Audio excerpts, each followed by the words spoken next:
Welcome to Ecomm Cowboy. This is D2C's daily show where we believe advertising is awesome, ignorance is expensive, and the American dream is alive and well on the wild, wild web today. It is Monday, June 8th, 2026, in the year of our Lord. We're coming to you live and in living color from an undisclosed yet beautiful location, very summery location, hidden in the Austin, Texas hills, the unofficial home of internet entrepreneurship, may I say. We're brought to you by Northbeam Intelligence, Seguno, Postscript, Rocked, Aftercell, Axon by AppLovin, Proxima, Universal Ads, and Rich Panel. And we have a jam-packed show for you today. Justin Bieber is going hardware, not just hard in the paint.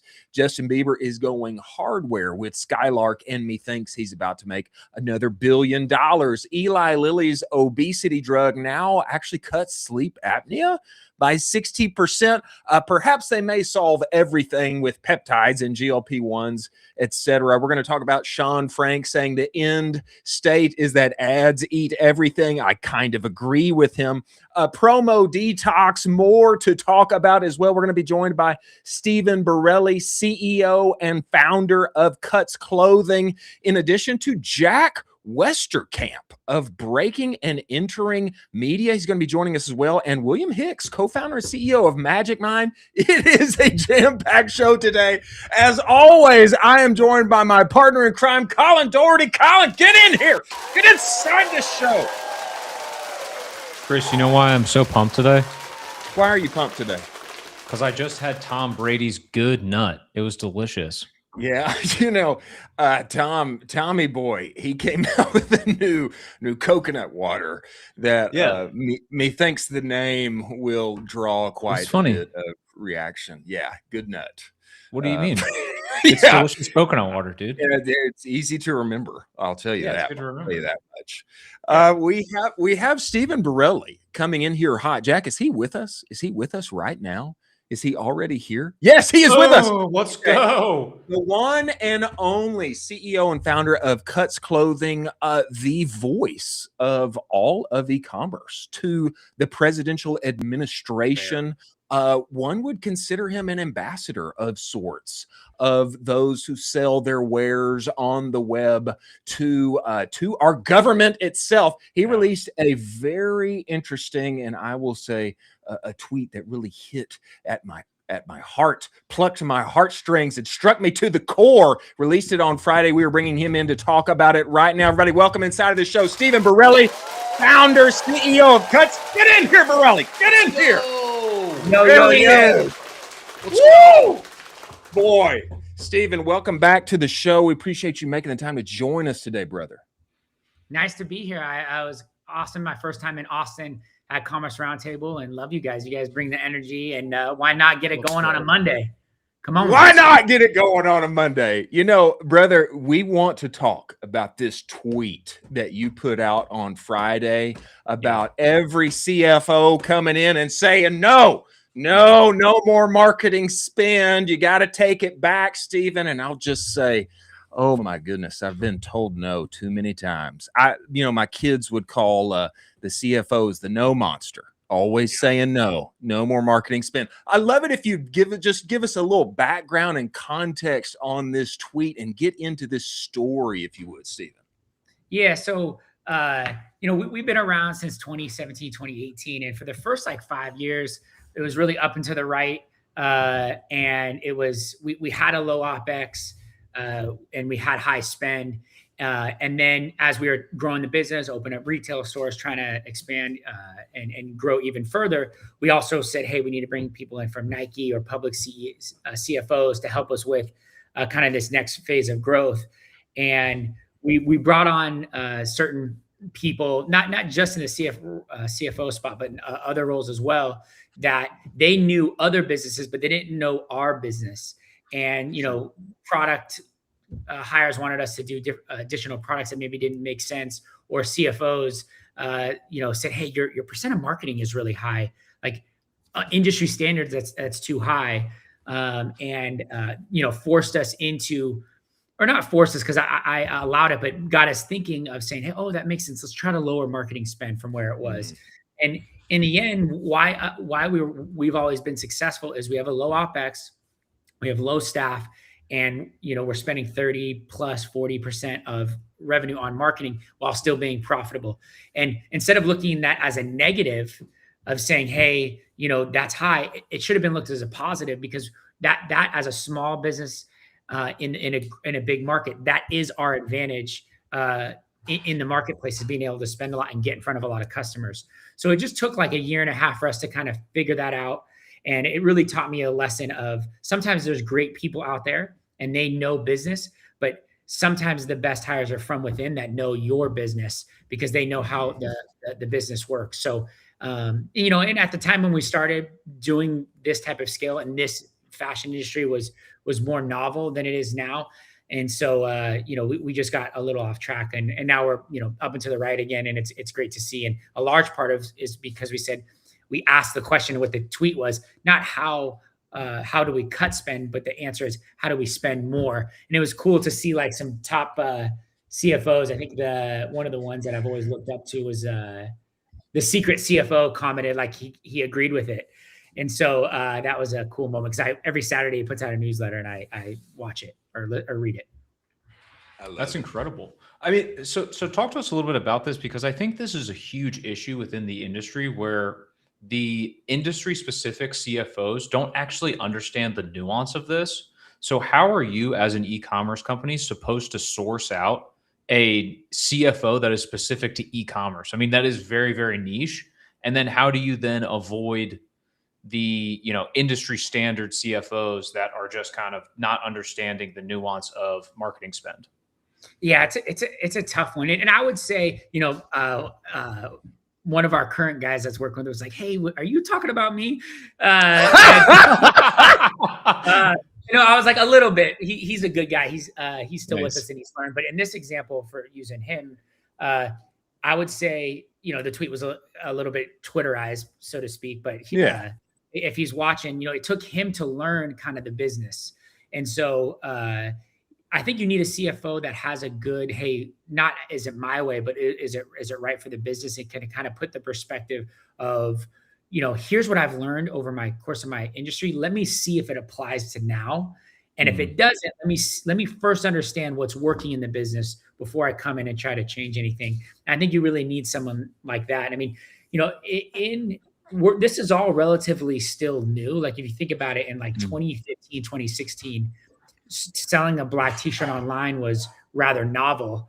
And clothing now, 10 years later, it's been done, over the last 10 years. So there is a growing more and more better talent out there. But usually to get to a CFO, you have 10, 15 years of experience, so there isn't like guys that have done it for 30 years, like in other careers. So I think you need someone that's worked at a high growth DTC business that understands, the biggest asset of your business is you're sending traffic to your website to convert them, and they need to understand how the math works there. And so I think it can be hard, but it's more of the right attitude you need to be looking for. Yeah, Stephen, I have found we went through a we went through a series of this when I was at Bruce Bolt, which had wild organic word of mouth support. And we could spend this much on marketing, and ROAS would always look like this because of all of the heat we had. And this became one of the questions later on down the line is like, hey, like, I don't want to just keep spending more on ads. I'd like to just spend this much and always get this much back, because that's the way it's always been. But I became convinced over the years, like you are saying here, the question isn't eventually now in e-commerce. The question isn't like, how little can I spend and how much can I cash flow? But the question is, how much can I spend, because I'm dominating the category. I'm dominating eyeballs. And how can I build this business and keep OpEx low so that we can afford that and keep moving and growing that way? That kind of mindset in my kind of thinking, it flips the model upside down. It's almost a kind of a dog like mentality. I want to spend the most because that means I'm winning and I'm outspending others who cannot afford it. So you tell me about that.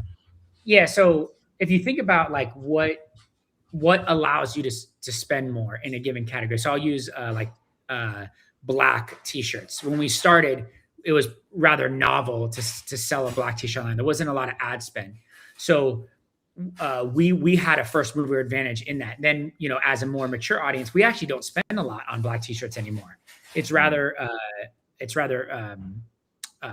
all of our new products. So when you think of how do you grow a business the most on a given item that maybe isn't getting a lot of spend. So when we look at merchandising, we say, okay, is there a new item that a lot of people want? Has it been infected by the ad spend? So we have a women's textured tee out now that's doing really well, because there's not like another t-shirt in the market that's out there. Plus a lot of people want it. And it's hard to do that.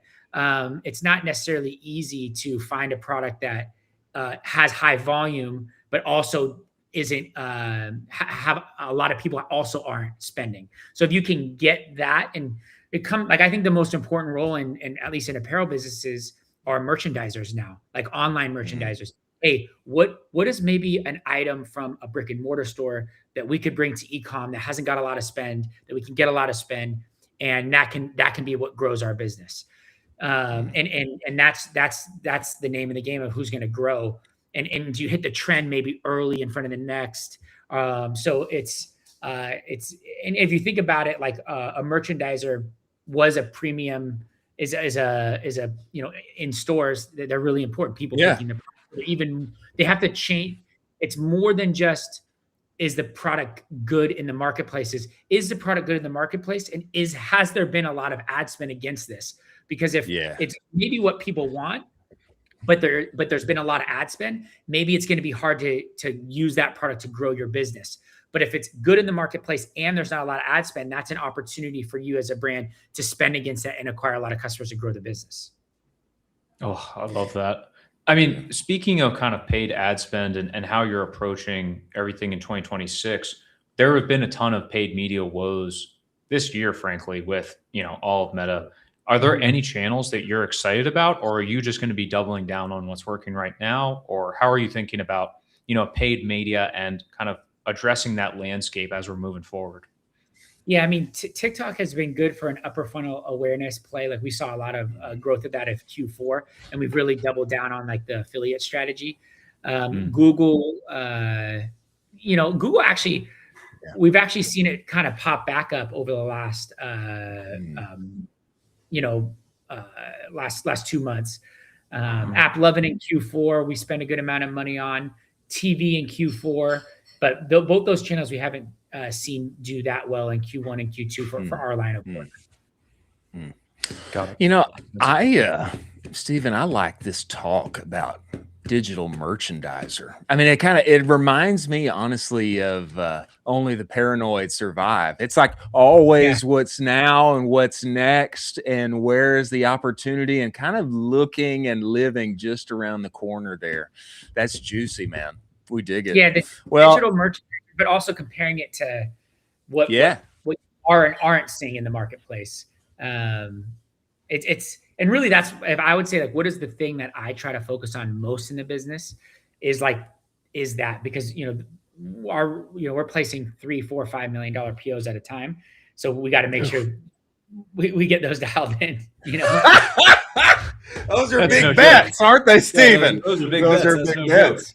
Yeah, you don't want, honestly, that's like the scariest part about apparel business is placing. We've had women's crop tees. I think I shared this at the last time. It's like, you don't want to have big sizes in crop tees because you're not selling those. Yeah. Well, wow. Methinks there is a reason why you continue to win the sport of business, my friend, and we appreciate what you do and for being here for all of the industry. We love it, brother. We look forward to having you back. Happy Monday. Let's go get it. Appreciate it. Let's get it. Good luck, boys. Keep crushing. Thank you.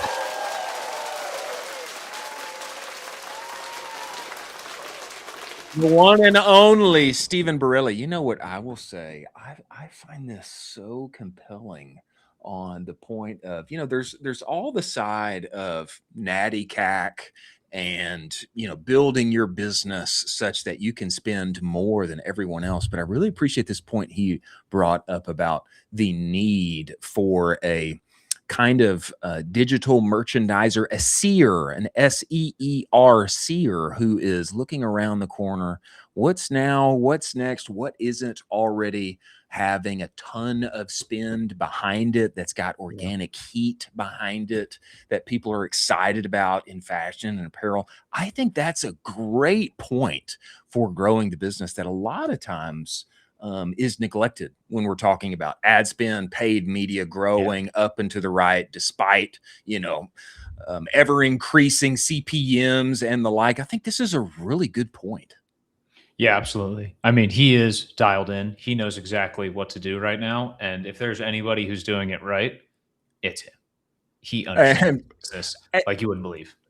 It's a great point too that he made. Like, when we put in these POs, we're essentially making like a $5 million bet. It's a flex, man. That's a big point to make. Yeah. It's a big point to make.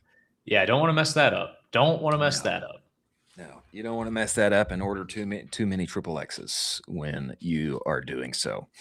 As we move forward to stories of the day, ladies and gentlemen, let us talk about Rocked After Sale while we are on the way. Most D2C brands, they are solely focused on that next net new customer, as they should be. But the real lever is making more money on the orders that you are already getting, is it not? Yes, it is. Let's say you're doing 5,000 orders a month. If you can add an extra $3 or $4 to each one of those without touching your ads, wouldn't that be nice? Yes, it would. That's what brands like Olakai, Cozy, Earth, Groove Life, they are already doing with Rocked After Sale. Post-purchase upsells and downsells from the cart through the thank you page, and then stacking an extra 30, 50 cents just by showing offers from Disney Plus and Venmo, etc. This is high margin revenue straight to your bottom line. No hit to conversion, no impact on your LTV, and you can be live within minutes. It is a no-brainer. Go to aftersale.com/offers. Get live, get going today. Start monetizing more what you've already built. Many thanks for Rocked After Sale being part of the show.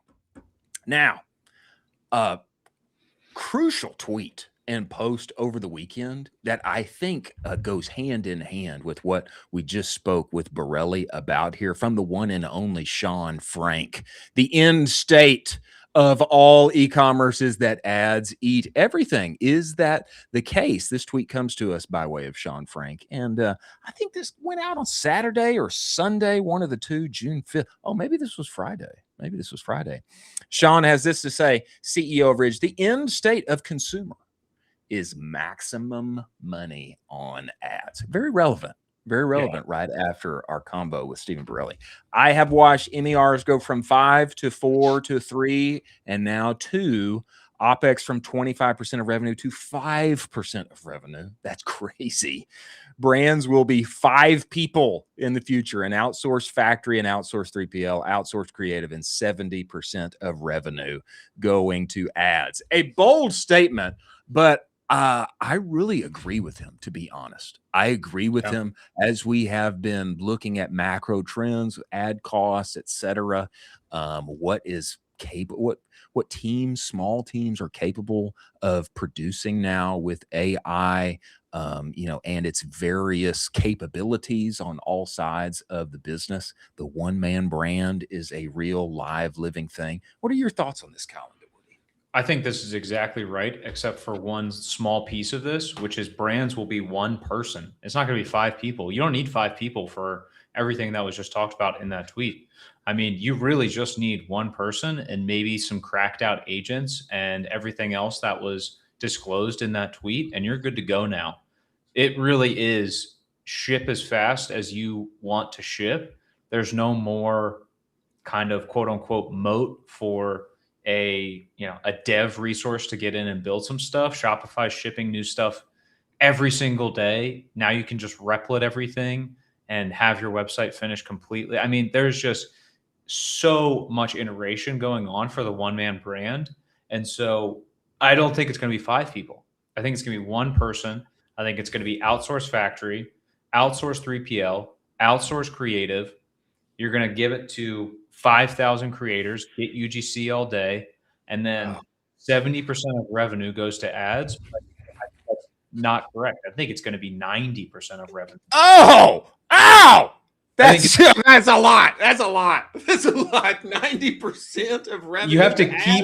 You have to keep future projecting on how MER is going and how MER is trending.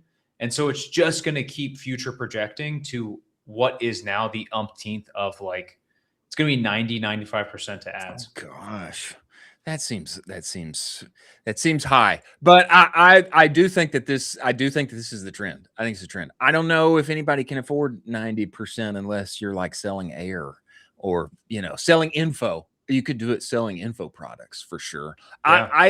I do agree that I think this one-man brand is it's total, it's real, it's possible, it's now. I have multiple friends now that I know they are in the high 7 figures, and it's a single person.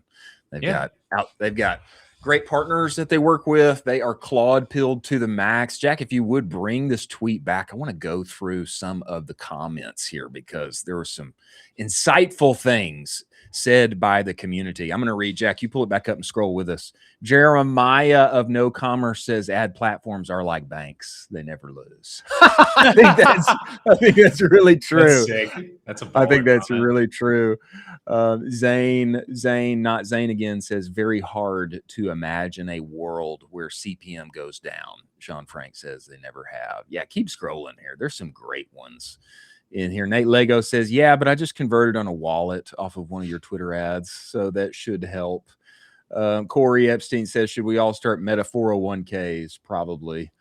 Molson Hart, I don't know if look at Molson Hart. Why is competition driving ad costs up rather than prices down? VC money brands overspending? Sean says it's whoever can spend more on attention. Lower prices help 100%. Conversion rate, but if no one hears about your offer, ... it isn't build a better mousetrap. It's who can be the only mousetrap that anyone can think of. Attention is everything. Aaron of Breeze says spot on. Unfortunately, it's the new reality. It's the new reality, and totally, it's who can afford it. And so I think especially in this reality of where things are going in 2026. Our friend Sean here and our friend Stephen Borrelli, it's build the business such that you can live and eat at a 2 MER. Go ahead. Can you scroll up a little bit, Jack, on that last tweet? A little bit right there. Matt, this is crucial. This is what I've been underlying for the past year and a half. So basically what is going to happen is first purchase profitable is no longer going to be fiscally make sense anymore for brands. So then brand becomes a retention play on subscription. You have to think about that from how expensive the traffic is becoming. Everything has to then push to a retention play. Yeah. It is the new world. It is the new world that we live in. I don't like it sometimes, but the American dream is still alive and well on the wild web. Yeah. It is the digital frontier. It's the frontier of our day that has been digitized, and one can still make generational wealth. It's just not as easy to find that gold as it was in 2015 or so. Things have changed some. Next story of the day here: Eli Lilly's obesity drug. It cuts sleep apnea by 60% in phase 3 trial. I mean, a lot of these, this is relevant, especially relevant for our telehealth community, but it's also relevant because the second and third order effects of GLP-1s and peptides is going to impact literally everyone in consumer. It's gonna impact everyone. And I think this is wild that simply losing weight, if one didn't know, then now you do, simply losing weight. And perhaps there's other things that this drug is doing, but simply losing weight cuts sleep apnea severity by 60%. Who knew? It's crazy. I mean, if you're not bullish on Eli Lilly by now, I don't know what to do for you, because they've made basically, I think, $2 trillion in the last couple years. They're just unbelievable. There's a new study that just came out over the weekend that basically said that GLP-1s reduced breast cancer in women by 30% overall.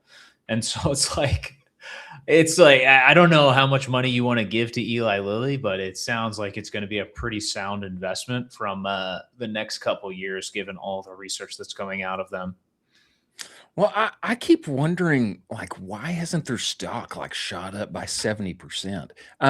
And I ask this because it seems like genuinely there's going to be, whether it's the GLP-3 or some kind of combination of everything that is coming out, there's going to be some kind of cocktail that cuts cancer rates in half, helps everybody sleep better, makes you able to comfortably live on one healthy meal a day. And we're all going to be eating greens in between and get our greens. There's going to be some kind of mix here that allows everybody to live longer and not die of cancer and sleep a whole lot better. And it seems like this is truly on the verge of actually happening and being the case.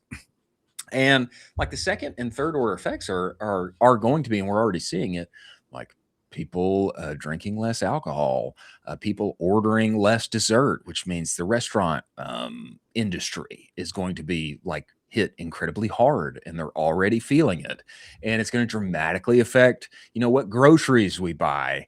And, it's going to dramatically affect, what sizes people carry in apparel. I mean, it feels like this is going to touch literally everybody that is working in consumer at some point in time, and it's going to have dramatic effects. Yeah, let me tell you something right here, though. You're not going to take dessert away from me. Okay, you're not taking it away from me. I had dessert last night. I'm going to have it the night before. You're not taking that away from me in any way. There's speaking of dessert, I don't even know if this is in our run of show today, but the David Protein scoop shop. I mean, there were a lot of 70 calories. Yeah. 70 calories. For a little I'm blown away. I mean, those scoops were looking incredible. I mean, just sizable and lovely. And I get it for 70 calories. That's all it's going to cost me. That was crazy. That's crazy. That's insane. Can we find this and bring it up? Yeah. It's out. It's in the run of show. Jack says it's in the run of show. Can we bring it up now? I don't know where it is, but we need to talk about it now because it's especially relevant with the Eli Lilly piece here. Go ahead. But what you touched on really, and you just kind of dabbled on it, is this mixture cocktail of multiple things that are basically going to cover everything. This is the final form of what all of this stuff is going to happen with Eli Lilly. Is they're going to pump out some mixture thing that you inject daily. That's when the stock goes banana sandwich and just goes crazy. When they're like, hey, by the way, this has this, all in, and you pay $300 a month USD, half of it's covered by insurance. Like that's the sweet little sandwich where then the stock just goes like parabolic, basically. Well, that would make all the sense in the world. And I'm looking at this. I'm looking at this juicy picture here You have from it, David. I've got it, Jack. Yeah. I'm sending it to you over Slack right now. It's crazy. This when I saw this picture, I just sent it to you, Jack. When I saw this picture over the weekend, I was like, there's no way that thing only costs me 70 calories. And I know I'm using that phrase, it costs me calories, which is kind of how I think about food. Like, me too. I mean, how delightful can I enjoy something without it costing me many calories? Yeah. Look at this. And then, okay. Yeah. Click into it. Okay. Click on this picture, Jack. Click on this picture and show everybody. Look at that. Look at that thing. Cows, bro. Are you kidding? Look at that. I mean, that looks like it looks like a pint in a cup. You know what I mean? Just put some sugar-free Cool Whip on that. Some sugar-free Cool Whip. Oh my gosh, I'm gonna go crazy on it. I don't know what the thing on the side is. Is that like it's like a cookie of some sort, or is that? I don't know what that is. Maybe is that a cookie? Interesting. I think you're right. I think you're right. That is a cookie. I don't know what that is, but it looks awesome. And then, go back to the chart so we can see like the different. Okay, we got vanilla, triple chocolate, cookie dough, triple peanut butter, all 70 calories, and the sugar's like a gram. We got like a gram of sugar. Yeah, the other 3 are 90. Man. It's crazy. The other 3 are 90. Yeah, I mean that cookie dough is calling my name like you wouldn't believe. 90 calories, sub 1 gram of sugar. And I get 10 grams of protein. I don't. It's bananas. So then, what kind of magic world are we living in? It's crazy. So imagine you're like a New York City finance bro. You're like, yeah, on my way to work, I grab one of these guys, and then I eat it, and I get 10 grams of protein. And then on the way home, I get another 10 grams of protein. I hit 180 calories, and I'm still rocking and rolling sub like 2 grams of sugar. I mean, just ask yourself, like, where would this not crush? I mean, if we had one of these in our neighborhood, every single parent in my entire neighborhood would be lined up out the door to go get a 90-calorie giant scoop of ice cream. It's wild. It's wild. I'm so shocked that they haven't tried to incorporate this into like basically run clubs or like, like the Equinoxes of the world or the Lifetimes of the world, where you could have a little like boop boop little shop, and then you go in there and you grab some David. I just feel like it would crush in that environment. Well, you know that's got to happen. I mean, I would think they're constrained by supply simply at this point. I know they're going to be rolling out retail everywhere. Price online was $15 per pint, which, many would say a little pricey. I would say like they can totally get away with that because it's only 70 calories like per serving. And I don't know if it'll stay that way forever. I would imagine once this goes into retail, I would imagine it would be a lower price point than 15, maybe a supply and demand type thing right now. I don't know. But this scoop shop would crush literally anywhere in the country. They should have one in Highland Park, Texas. I mean, they should have these everywhere. I think. Well, here's the thing: is like they could still make it $15, and it would be totally fine because I think this is entering a level of like signaling. So like the same way that you would start to wear a Whoop, and like people then ask you about the Whoop, and it's all that. Like there's a level of like this becomes a status symbol of like, yeah, I can afford the protein, super high quality premium ice cream, like the Ferrari of ice creams now. Like, yeah, by the way, this is what I have. And then, you're carrying around the cup outside New York City, and then you're taking photos of it in your freezer, and you're like, yay, this is what I'm going to have tonight, blah, blah, blah. It'd be sick if they could kind of shoot off some, secondary products of like David whipped cream. And then you got the whipped cream on top of the David protein, or like David chocolate syrup on top of the David protein. It's like you can make this kind of like protein house of products that kind of feed off of one another. And at the end of the day, increase your LTV. I think this is a good point. I remember when Lululemon first came out, and it was like $300 yoga pants. I was like, what? And every Westlake mom in Austin had them. Like every Westlake girl had them. Every girl at the University of Texas had them. And it was like, that was like part of the vibe. It was like, yeah, they cost $300, but they're the best yoga pants ever. It's like, so I think this is a good point. Why not keep it high if they can? Because it becomes a kind of a status play. Exactly. And, where are we going for dessert after we go to Nobu? Like we're going to the David Scoop Shop on purpose. On purpose. Like, because we are these kind of people. Like this is the kind of dessert we have. When we have it, we eat David. That's a good point you make, Colin Doherty. A culinary partnership between Nobu and David would rip. Like a culinary experience. You start at Nobu, you end at David, or like you start at Equinox, you go to Nobu, end at David. Come on. So good. Peter, come on. Yeah. Let's do that. Let's ride the wave. Let's do this thing. Ride the wave, Peter. Now is the time, and very, very interesting to see David's narrative continue to play out. We got to try it. I got to get my hands on it. I don't know how. It's hard. I guess I'm going to fly to NYC, I guess, and get it at the Scoop Shop. Is it still sold out? Is it still sold out online? Still sold out online. Until it comes to HEB or Whole Foods or Central Market, etc. I guess I may just have to fly. Fly to NYC to make it happen, but I'll meet you there when we do. Last story of the day here. Actually, I think we got a couple extended. We got an extended stories of the day segment here, but we'll take a break here in the middle. Last story before we take a break. Bieber goes hardware. Let's go. This Skylrk. I mean, it reminds me of Beats by Dre. So yeah. I don't exactly know what this is. It's an orb of sort. Click on these pics, Jack, so that we can get a good look. This is Justin Bieber with the Skylrk. It looks like a large Alexa. I mean, it looks like a cool large speaker of some sort.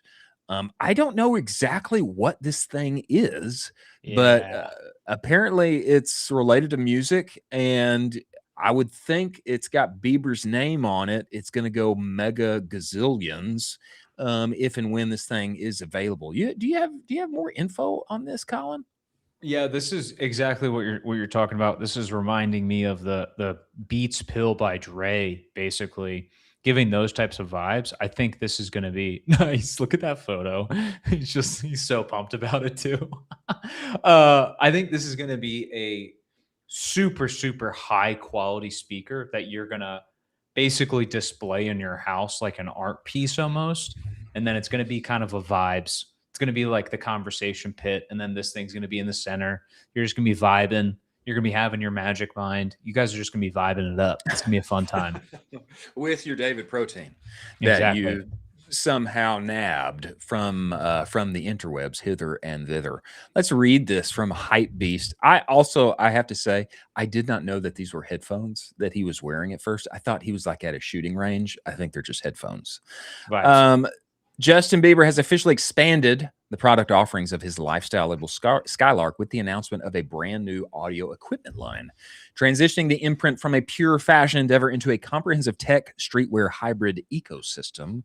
The upcoming release signals a major shift in the brand's creative direction, moving beyond apparel and everyday accessories. Skylrk's ambitious foray into the technology sector is set to introduce a variety of sound devices tailored for daily listening. Initial product rollout will include a curated selection of home and portable speakers, as well as headphones, all meticulously designed to seamlessly integrate into modern design-conscious living spaces and on-the-go routines. By bridging the gap between high-quality soundwear and streetwear aesthetics, Bieber is ensuring his label remains at the forefront of contemporary cultural trends, staying true to this vibrant. Yeah, look, I mean, it's so cool, right? So when you scroll the website, you can just click on one of them. So if you click on one of them, that becomes the product listing. So if you click on one, just click on a random one. Click on one, Jack. Boom, that becomes a product list. It's like so cool. Like only Bieber could get away with this. Only Bieber could get away with this. Only Bieber could get away with this, or Kanye. There's like very few people that could get away with like Pharrell. Pharrell. Pharrell could get away with this. Like, there's only so many people who could get away with this. Yeah, this is a total vibes. It's a vibes device. It's totally about the vibes, high quality. It's going to be very expensive, but I think my guess is, and we can, have this as a cold shot on the show. I think this is going to sell out almost immediately. This is my guess. I think it's going to sell out. Yeah. It'll sell out immediately. I think it'll sell out immediately as well. And who's going to be behind it is our boy that we've had on the show, Tory Rowe. Tory Rowe is going to be. He's going to be dialing this thing up for mega ads up and to the right. And it probably won't even need any because this thing's going to sell out immediately. Yeah. I think it's going to be a status thing. It's like, what do I have in the middle of my conversation pit? I have this giant, highlighter-ish orb that plays music and is from Bieber, and it's going to be a great piece. It's going to be a great piece. Highly sought after. Yeah, I mean, I think this just sells out with Justin Bieber posting about it and Hailey Bieber posting about it alone. I think just those two. I think it probably sells out. Did Beats get bought by Apple? Didn't Apple buy Beats? Yeah. Great acquisition for Dr. Dre. That made him a billionaire. Well, this seems like an automatic type thing for Bieber as well. This whole thing's going to get You think Apple's going to buy somebody? I don't know if it's Apple, but somebody's gonna get on this train. Somebody's gonna scoop them up. Jensen. I mean, it's just maybe it's Nvidia. Maybe Nvidia wants to get just into the vibes, the streetwear vibes game. Nvidia's like somebody's gonna do it. We got to up our vibes game. Let's just buy the Justin Bieber brand. We have like a couple bill lying around. Let's just do it. Maybe Apple does it, and instead of Tim Cook's good morning, it's going to be Bieber's good morning. Bieber's nice. Good morning, good morning, and rolling out, talking about the new aesthetics of his contemporary listening wares. Yeah, good on him. Methinks it goes it goes to the moon and back. Two more stories of the day. But before we get there, ladies and gentlemen, let us talk about Intelligems. What is the next idea you have that could change your business? A price change? Is it adding subscriptions, maybe a new bundle or an app of sort? Discovering and testing these high growth opportunities is exactly why Intelligems exists. It's an AI powered testing platform that helps you find the changes worth making that's going to drive dollars to the bottom line. If you're looking for your next big idea, they have you covered. Go to intelligems.io/audit. Intelligems.io/audit. In just a few minutes, you will have 3 ideas that you can test today. AI-powered audits completely free. Go to intelligems.io/audit. Many thanks for Intelligems being part of the show. Now, I find this next story interesting, especially inside of our GLP-1 affected society, specifically, and how things are continuing to change there. Retail Brew brings this story to us. Half of restaurants' orders come from just 7% of guests. Can you believe that? Oh, yeah. The whole game's retention. The whole game in restaurants is retention and regulars. My dad owned a restaurant for 30 plus years. And the regulars are the ones that will keep your business moving month in, month out. And then you have kind of these fair weather fans that will come in and out as they're testing, but you have to take care of the regulars all the time. And they will be the workhorse that will move your restaurant forward. This is wild to me to think about. Half of your orders are coming from less than 10% of your customers. It's crazy. It's crazy. Talk about VIP. I mean, talk about having a certain sector of your customers that you want to treat as good as possible. I'm reading here from Retail Brew Now. I think there's parallels that we all can draw from this and learn to treat our most important customer segments well as a result of. As Norman Fraser and the rest of the Cheers gang knew well, sometimes you want to go where everyone knows your name. Now, data from Toast, the restaurant software platform, and Resy, the reservation platform, shows just how important regulars are to restaurants. Just 7% of regulars or multi-visit diners in restaurant parlance account for as much as 50% of order volume, according to the report. Besides their outsized spending power, there are plenty of reasons for restaurants to keep regulars happy, including their propensity for making reservations. When you know who's coming and when, you can make smarter decisions about everything from staffing to food prep.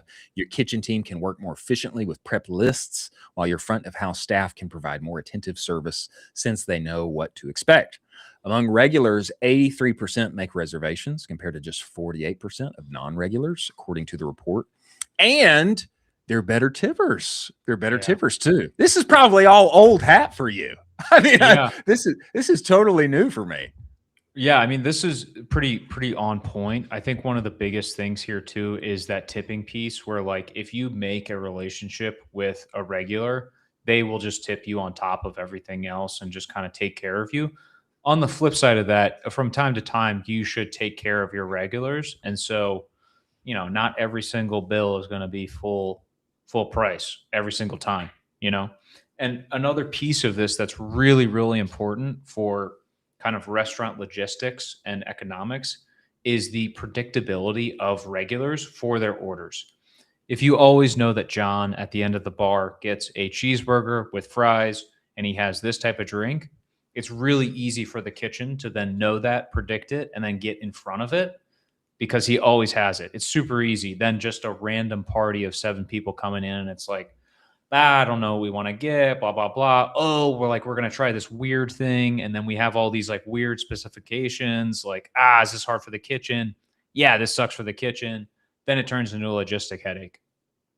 You know, this makes me think, it makes me consider how those of us in e-commerce, those of us with subscriber lists, those of us with, VIP segmentation inside our various businesses, it makes me wonder like how we can use this info to juice that thing more, because there's a lot of relevant points that carry over here. The tipping, the amount of money that this small segment is driving as far as the P&L goes. I also think there's something here. There's something here with reasons for staying, and how often these people switch out. So they're better tippers. The thing regulars most value is staff remembering their names or orders, followed by points-based loyalty program rewards and personalized offers based on menu preferences. I think that's very interesting. As for why diners stop being regulars at restaurants, it will come as no surprise that the top reason is food quality declining, followed by price increases and the service going downhill. Based on multiple data sets, the amount of time that people, where did this go? Well, I've lost it here, but keeping regulars coming back can be a challenge. Among those who dine at QSR fast casual and fast food restaurants, 33%, here it is, 33% said their favorite restaurant changed in the last 12 months.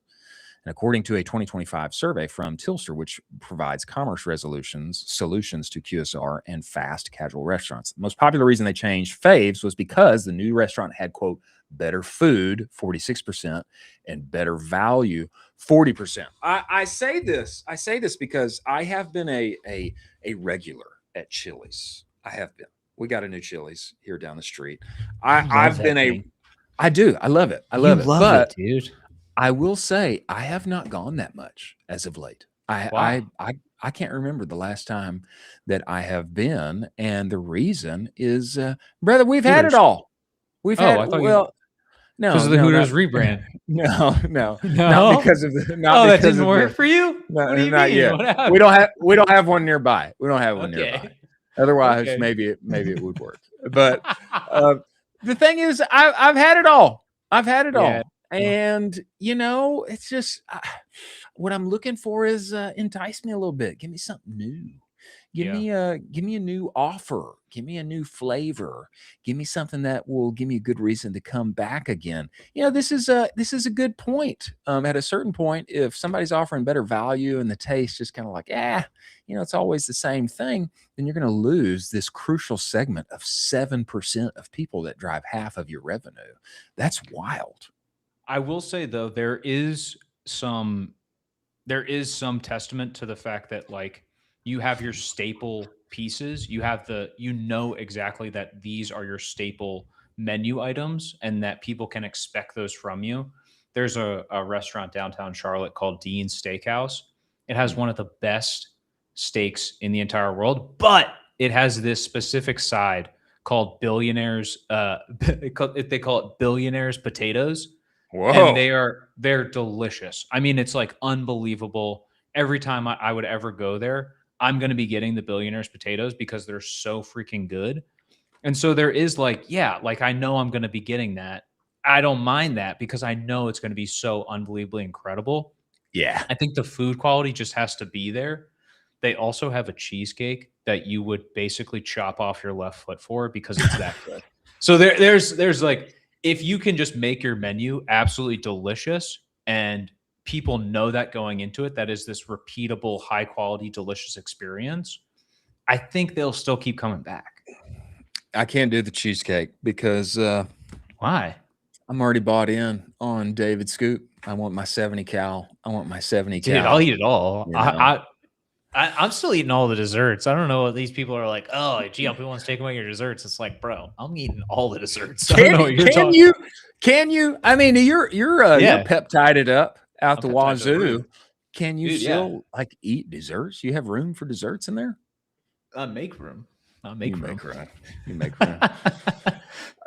Next story here, retail revolution. And when stores are revamping, there's a promo detox to be had, core to retail turnarounds. This comes to us via Retail Brew. There were some great stories. I say this in passing. There were some great stories today on modern retail, I believe. And the website was down. Whoa. Could not access it.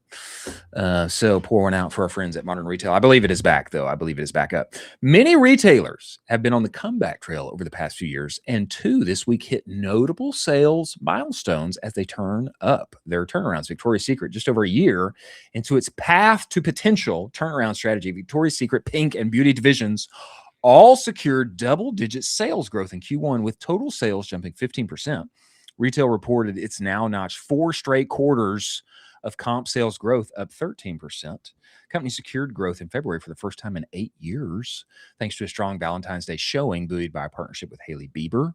On the earnings call, CEO Hillary Super said a key part of this success has been a, quote, promo detox. I find this very interesting, especially in our current K-shaped economy. A promo detox, cutting down on its promotion in favor of compelling emotional messaging. Effort has helped raise its average selling price, she said, adding that its recent store opening in New York City, Soho, which saw consumers lining up at 1 a.m. on opening day, crazy, I don't know why all these people in New York are standing in lines, resulted in strong regular price demand.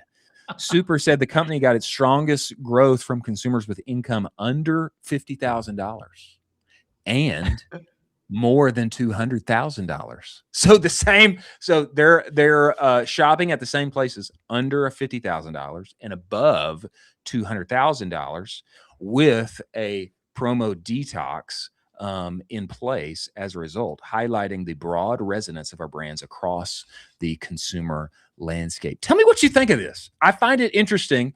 Too much promo, more emotional messaging, and most of our sales are coming from under 50K and above 200K at higher prices. I find this very interesting.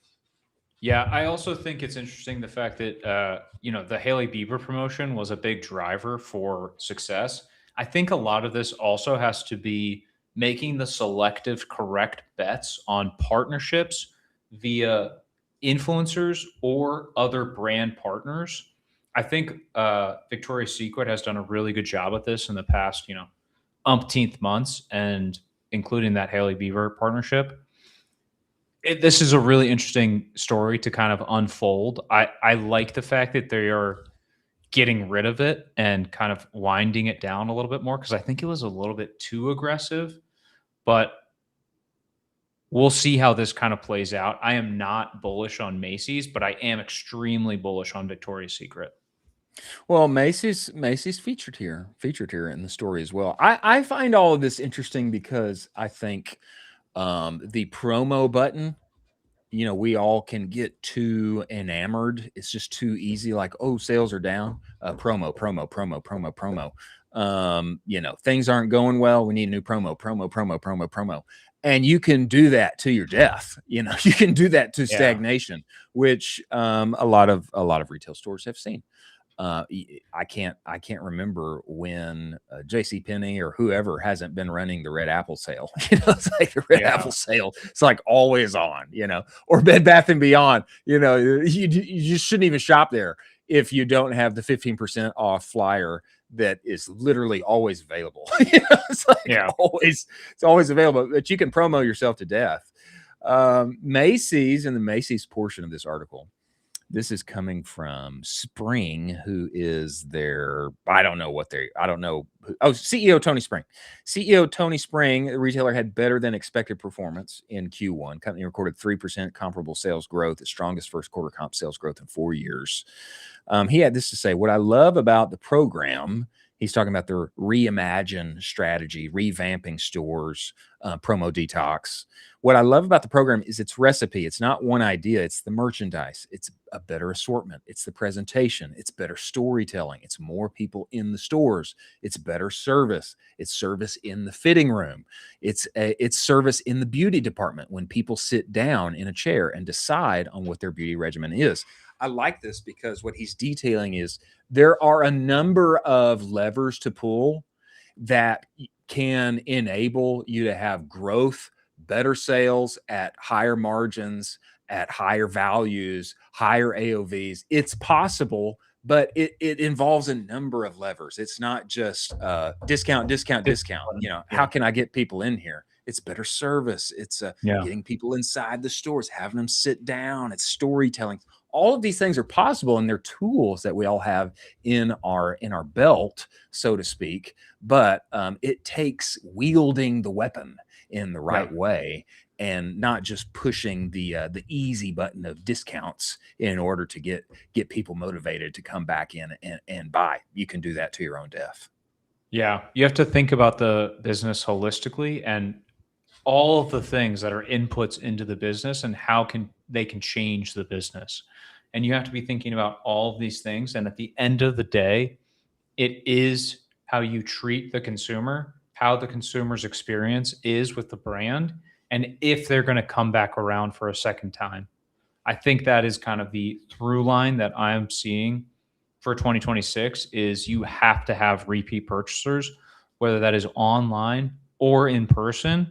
If you have these one-offs, I think your brand's dead.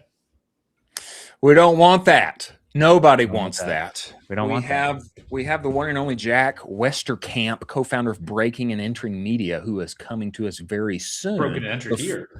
Yeah, he is. He's breaking and entering here. Before he comes, Jack, I'd like to pull forward a watch and react here, specifically Life with Claude. But before we get there, ladies and gentlemen, let us talk about universal ads. If your growth is plateauing on search and social, it is time to rethink TV. It is high time to rethink TV. Universal ads makes it simple for DTC brands to run TV campaigns designed for performance without the usual mystery involved with getting in on television. Universal ads gets you access to both premium streaming and linear inventory, all in one place. You're reaching net new target audiences that aren't already in the crowded social feeds where we all spend our ad spend today. No hidden markups or fees that eat into your results. 100% of your dollars are going to the media spend, and campaign setup and management feels just like search and social. You can be up and live within minutes. It's TV designed for performance marketers that delivers for performance marketers. Go to universalads.com, use the code UA Cowboy, you get $1,500 in matched ad credits. Go sign up at universalads.com. TV is back in a big way. Many thanks for Universal Ads being part of the show. Now, I'd like to watch. Speaking of great ads, advertising is awesome. And there was an incredible ad that came out over the weekend. This comes to us via Roberto, and he delivered what I feel is honestly, it's like a magnum opus for Claude. And it's one of the best AI videos. It's one of the best commercials I have seen for AI. Be it chat, be it Claude, whoever. This is Roberto Nixon, and he said, I posted this paid partnership last night on IG. This morning it's at 1 million views and 100,000 plus likes. Life with Claude. Jack, play this for us. Sound on. We'll come back afterward and have some commentary. Damn it, I'm late. Hey, sorry, babe. I gotta go. I'm late for training. Hey, I thought you had a lot of work today. Oh, I do. But I got caught. Hi, Claude. On my desktop, there's a file called Design Mockup. I need you to open it and build me a complete pixel-perfect website from it. Use React, Tailwind CSS for styling, and add subtle, tasteful animations throughout. And make sure it's fully responsive. When you're done, save the project to my desktop. Then open Instagram in my browser. Go to my professional dashboard, pull all analytics from the last 30 days, and go through my last 20 posts. I need you to read the comments. I want to know what questions keep coming up and what people keep asking for. Then combine all of that to a strategy report. What's working, what isn't, and what my audience wants more of, and save it to my desktop. And if you can organize my desktop while you're at it, that'd be great, because it's a mess.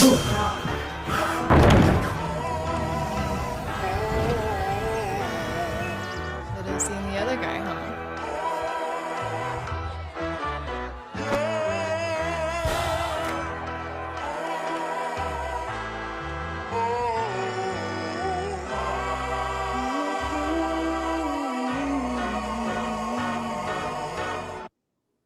Gas. Oh, gas. Gas. So gas. Your thoughts on this, Colin? I mean, this is unbelievably shot and unbelievably edited. I think this is more so the fact that Claude is using exceptional partnerships with exceptional creators. It's almost like what I've been saying is that, brands have to partner with exceptional creators and make this exceptional content so that you can, have this kind of wholesome brand image. Claude out into the public market is perceived, I would think, a lot better right now than OpenAI is honestly perceived.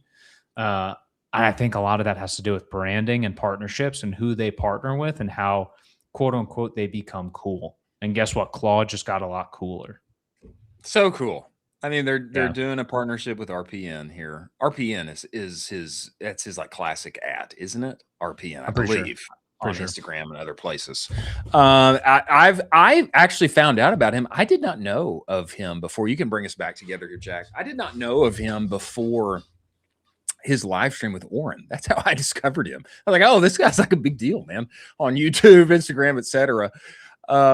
I think what's iconic to me about it is the framing for Claude. Of course, it's beautifully shot. Okay.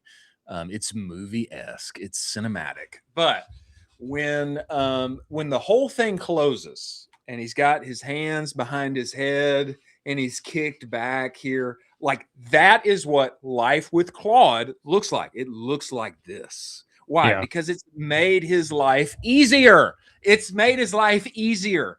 This is the classic messaging. It's the classic missing for all of AI messaging is how are you going to make the consumer's life better? How are you going to make the average man and woman's life better? Not just, AI is replacing all the jobs. Oh, I need to build a giant data center in your neighborhood that you can hear and look at because that would be an iconic reminder of how much better AI is than you.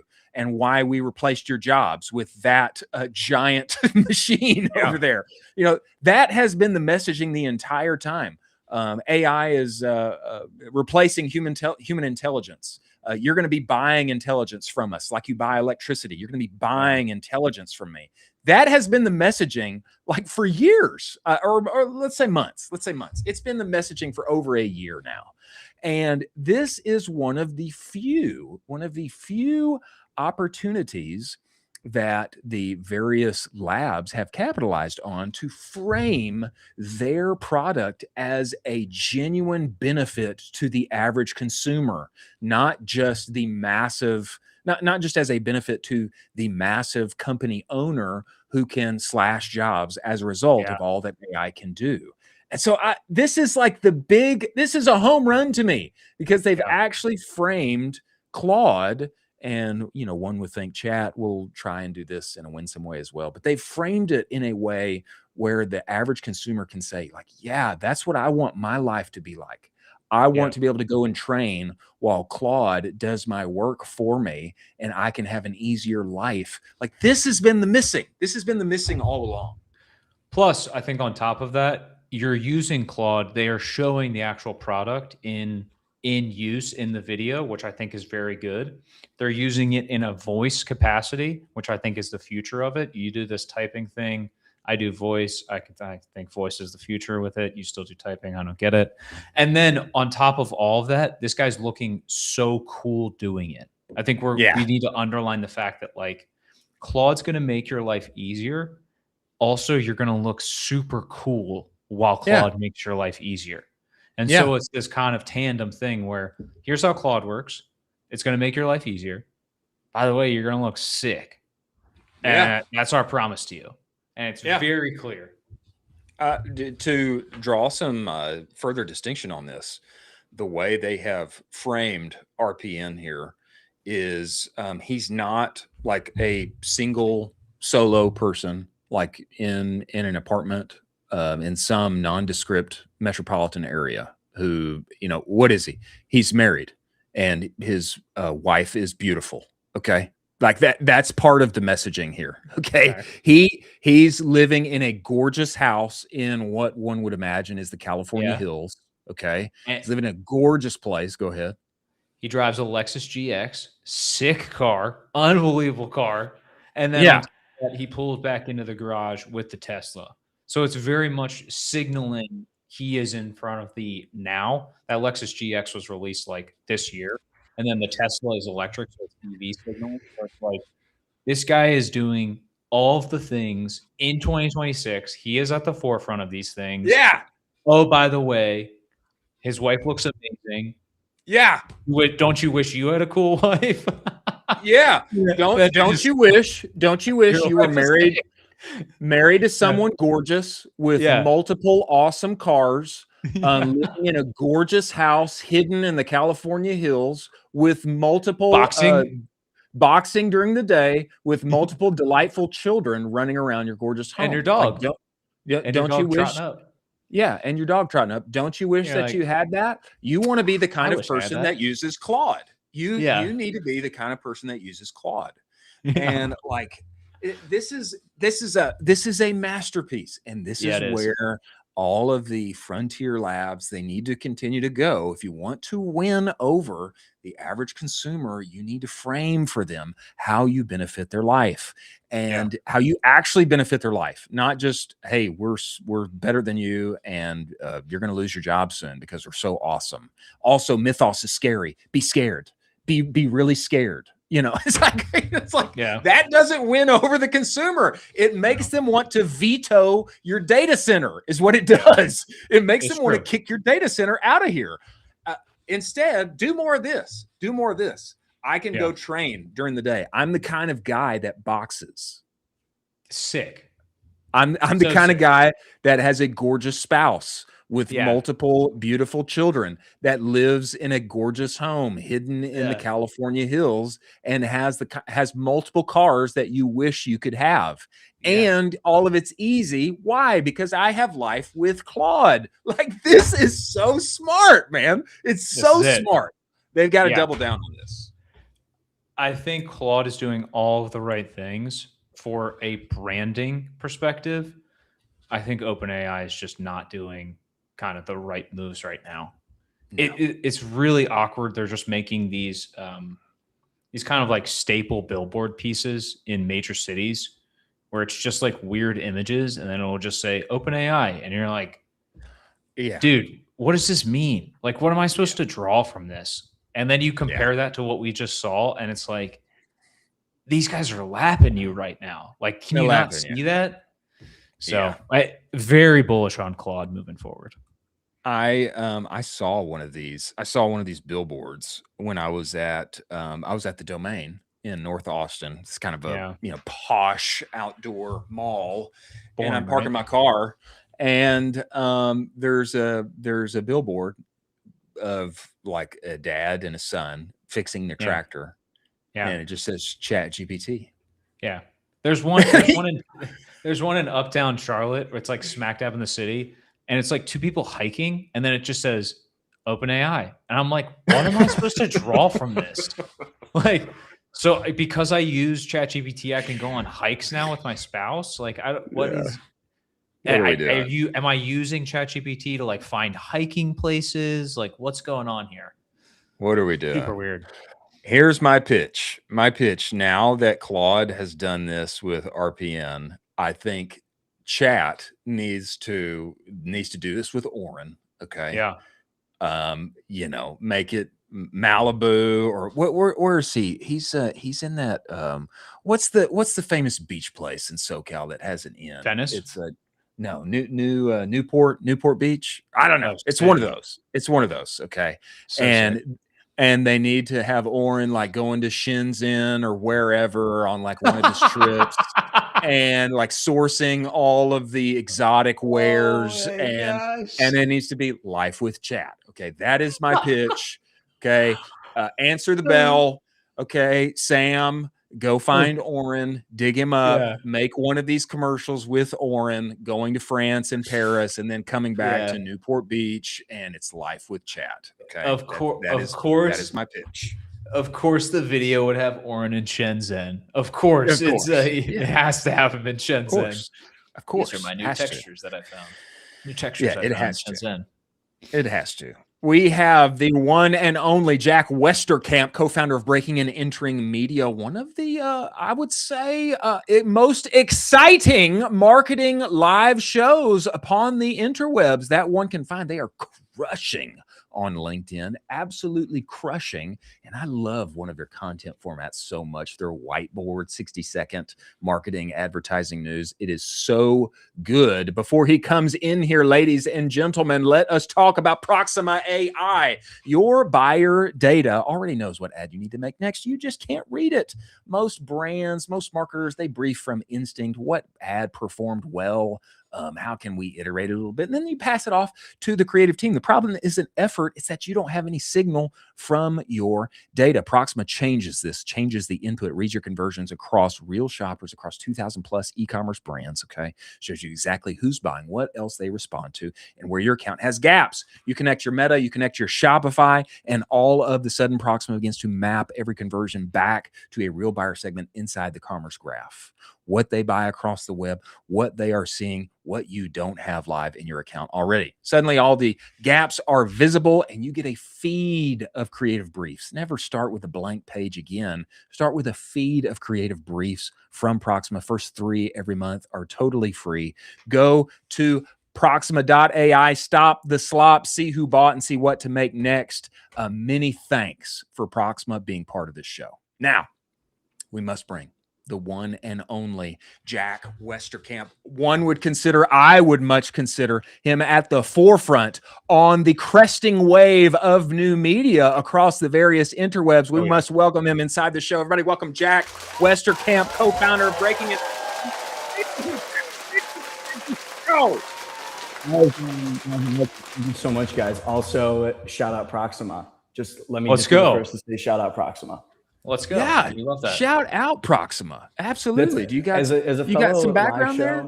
No, none. Not but until right now. But like as someone who also does a live show, there's nothing I appreciate more than a good ad read. And you nailed it. Of course. So absolute pleasure. Let's we go. got to we got to do our best for all of our partners, as you know, Jack. Now, Jack, I have to say, I discovered you a few months ago on LinkedIn and Instagram, brother. I love what you guys are doing. And I would love if you would just Google Earth out a little bit here and tell us, man, how you guys got this thing going. You're getting like, you got like umpteen thousand followers on LinkedIn. Everybody's watching and sharing and coming on the show. And how did you guys get here, man? Yeah, it's a great question. It's kind of like, it's my co-founder / best friend, Geno, started a podcast in 2020 when we were graduating from college. He was just like a big advertising nerd. And we were in the pandemic. And so like, as any other 22-year-old guy does, you start a podcast. But but his was, instead of talking about like movies, he was talking about advertising professionals. So we just interviewed someone every week and just kept it rolling for 4.5 years. And along the way, I was just helping him out with like the podcast. And eventually, I guess 2 years ago now, we decided to make the leap and just be like, what could a full-time business look like from this after you've interviewed 400 people in advertising? Like, I don't know what this is going to be, but there's enough momentum to like in connections and community that like there could be something. So we were like 26 at the time, no responsibilities really, moved from Chicago to New York into a 1-bedroom in the East Village. And we're just like, we weren't really making any money, but we were like, we've got enough runway to get us about 4.5 months. And if it doesn't work out, then whatever. Well, we're lucky enough, like I could just go back to my parents' basement. I think they kept my childhood bedroom. My childhood bedroom is probably still as it is because my parents probably still expect me to be returning home sometime soon. But yeah, and so it pretty much like it started as the podcast, and then when you go full time with like a media company, we didn't even really know what a media company was. We just started making content about advertising and marketing news. And I think you were mentioning it, but like the 60-second whiteboard news was kind of the first format or like first evidence that like, holy shit, like you can actually, we're getting like inbound sponsorship interest for this dumb like iPhone video that I would edit in CapCut. And at that point we're like, okay, we need to just do more of whatever it is that we're doing. And that's pretty much been it. And so now it's like, we're a media company and we have a live show and we do a bunch of other content. We just like, as you guys know, like you just figure it out along the way, try a bunch of different formats. But ultimately, like the umbrella thing is that we're making content about advertising and marketing news. Love it. Wow. Could you talk to us a little bit, because you guys have interviewed a ton of people in advertising at this point. Who is doing, or who are a couple people that are doing the best advertising in 2026? Well, you guys talked about it and it's spot on. I mean, what Anthropic has been able to do with Claude and like that campaign, I think it's like the most classic second mover advantage case study you'll ever see, because you guys were talking about like OpenAI, ChatGPT kind of were like the first ones that have to figure out how are we going to advertise to people with something, with a technology that people don't really know. So I think Claude, and like credit to them, like you still have to execute it, but they have such a benefit by just seeing the things that kind of weren't hitting with OpenAI and ChatGPT. I think like you guys were saying, like OpenAI is kind of in a tough spot because they're kind of trying to appeal to everyone in the same way that like Google search appealed to everyone. And Anthropic and Claude is like really they're obviously can appeal to a lot of people, but I think that they're just with their messaging, with their products, they're keeping it pretty tight. And I think that that's working really well for them. But I would say, especially like in the advertising marketing community, the ability for Claude and Anthropic to take a new technology that most people don't like and actually be able to grow the business and have a pretty solid sentiment among people compared to all their competitors is one of the more fascinating things that we're seeing right now. I think, Jack, it's like you're saying, it's like they've just very simply, in a very positive narrative form, they have emphasized benefits rather than features. And it's like when I watch this RPN video and I'm like, man, this guy, he's having a great time. Okay, he's married, beautiful place. He's boxing in the middle of the day. He's the man. He's the man. He's the man. It's crazy. It's crazy. And it's like, I want life with Claude too. And, you know, I want life with Claude. I mean, this is this is advertising 101. Well, that's what like you guys are talking about it. This is the thing that kind of drives me up a wall. And I think like we very much are positioned to be like, we're going to talk about the highlights of advertising. We're going to talk about all the great things that are happening. There's a lot of like doom and gloom that exists. And it's like, people can have existential crises about like typical advertising agencies. But for us, it's like, this is a classic example. The core tenets and fundamentals of advertising have not changed. It's just a matter of how you execute it. So like that video would have been, you know, a commercial that everyone would be seeing on their TVs during the late night shows that they watch. But now it's like, it just comes to us in a different form, which is like social media, sharing, things like that. So it does go to show that like the fundamentals are still the fundamentals. And I think Anthropic just is crushing it. I mean, you just talked about that subtle shift right there of going from TV to socials. Where should brands be kind of advertising, and where have you heard from guests where the advertising is working correctly in these types of channels? Yeah, this is kind of, you know, Gary Vee talks a lot about a bunch of different stuff, but the one thing that he told us that was really, I think, just easy to understand is testing creative on Instagram, on organic social, and then taking that concept or execution and then bringing it to the paid universe. So like, depending on the brand and the budget, the paid universe might look like a TV spot. But I think there's like this shift up funnel for a lot of brands to be like, we should not be putting out TV commercials that haven't been tested on social. So it's like, I think that's kind of what you're seeing more and more of.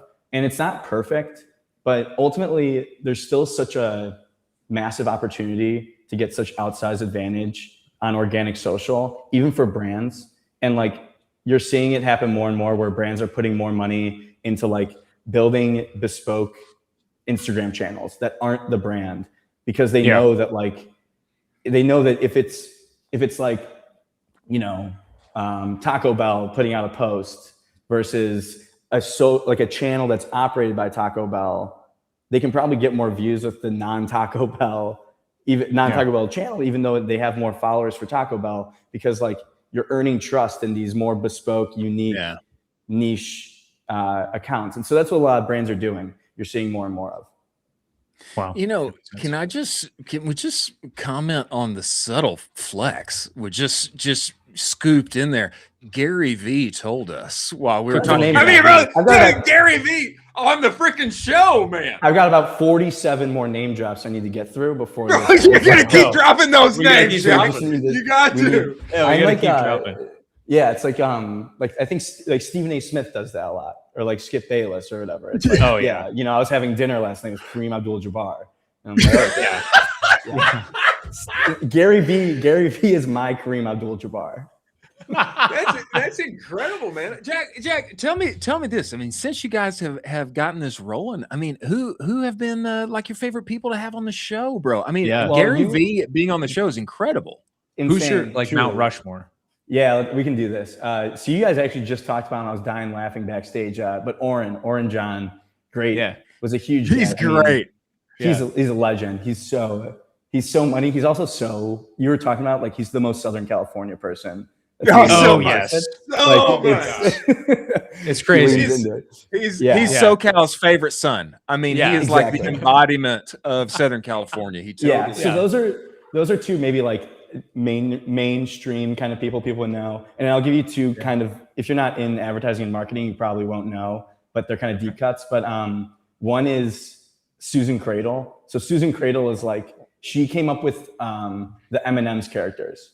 If you remember the M&M's characters over. Yeah. So she's a goat, truly a goat. Like, and so now, and she's at this point, she's winning at Cannes Lions, the St. Mark Award, which is just like a lifetime achievement award. So like Susan Cradle, legend, like it ran one of the best advertising agencies for a long time.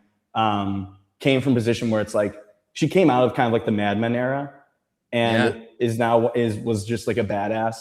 This like female that just dominated, super creative, came up with the M&M's characters, like super iconic. And the last one for the Mount Rushmore for me is David Droga. David Droga is ran Droga 5. He has there's a 60 Minutes episode about him. And bro. he's insane. He's like, if you guys remember those old Under Armour Michael Phelps commercials, like those ones like coming out, his agency did all those. This is a very deep cut, but he had like the first viral marketing stunt for Echo, where they pretended like they graffitied Air Force One, and all these news outlets picked up on it. And this was like in 2003. So like everyone actually thought it was real because we hadn't been exposed to like any sort of like Photoshop or anything. So for like a few days, people legitimately thought that Echo graffitied Air Force One. But yeah, 2 deep cuts. That's homework for everyone that's listening. Susan Cradle and David Droga. Wow. Those are good ones, man. Could you talk to us a little bit about agency break-ins? Could you talk to us a little bit about that? Yeah, I like this too. Tell us about agency.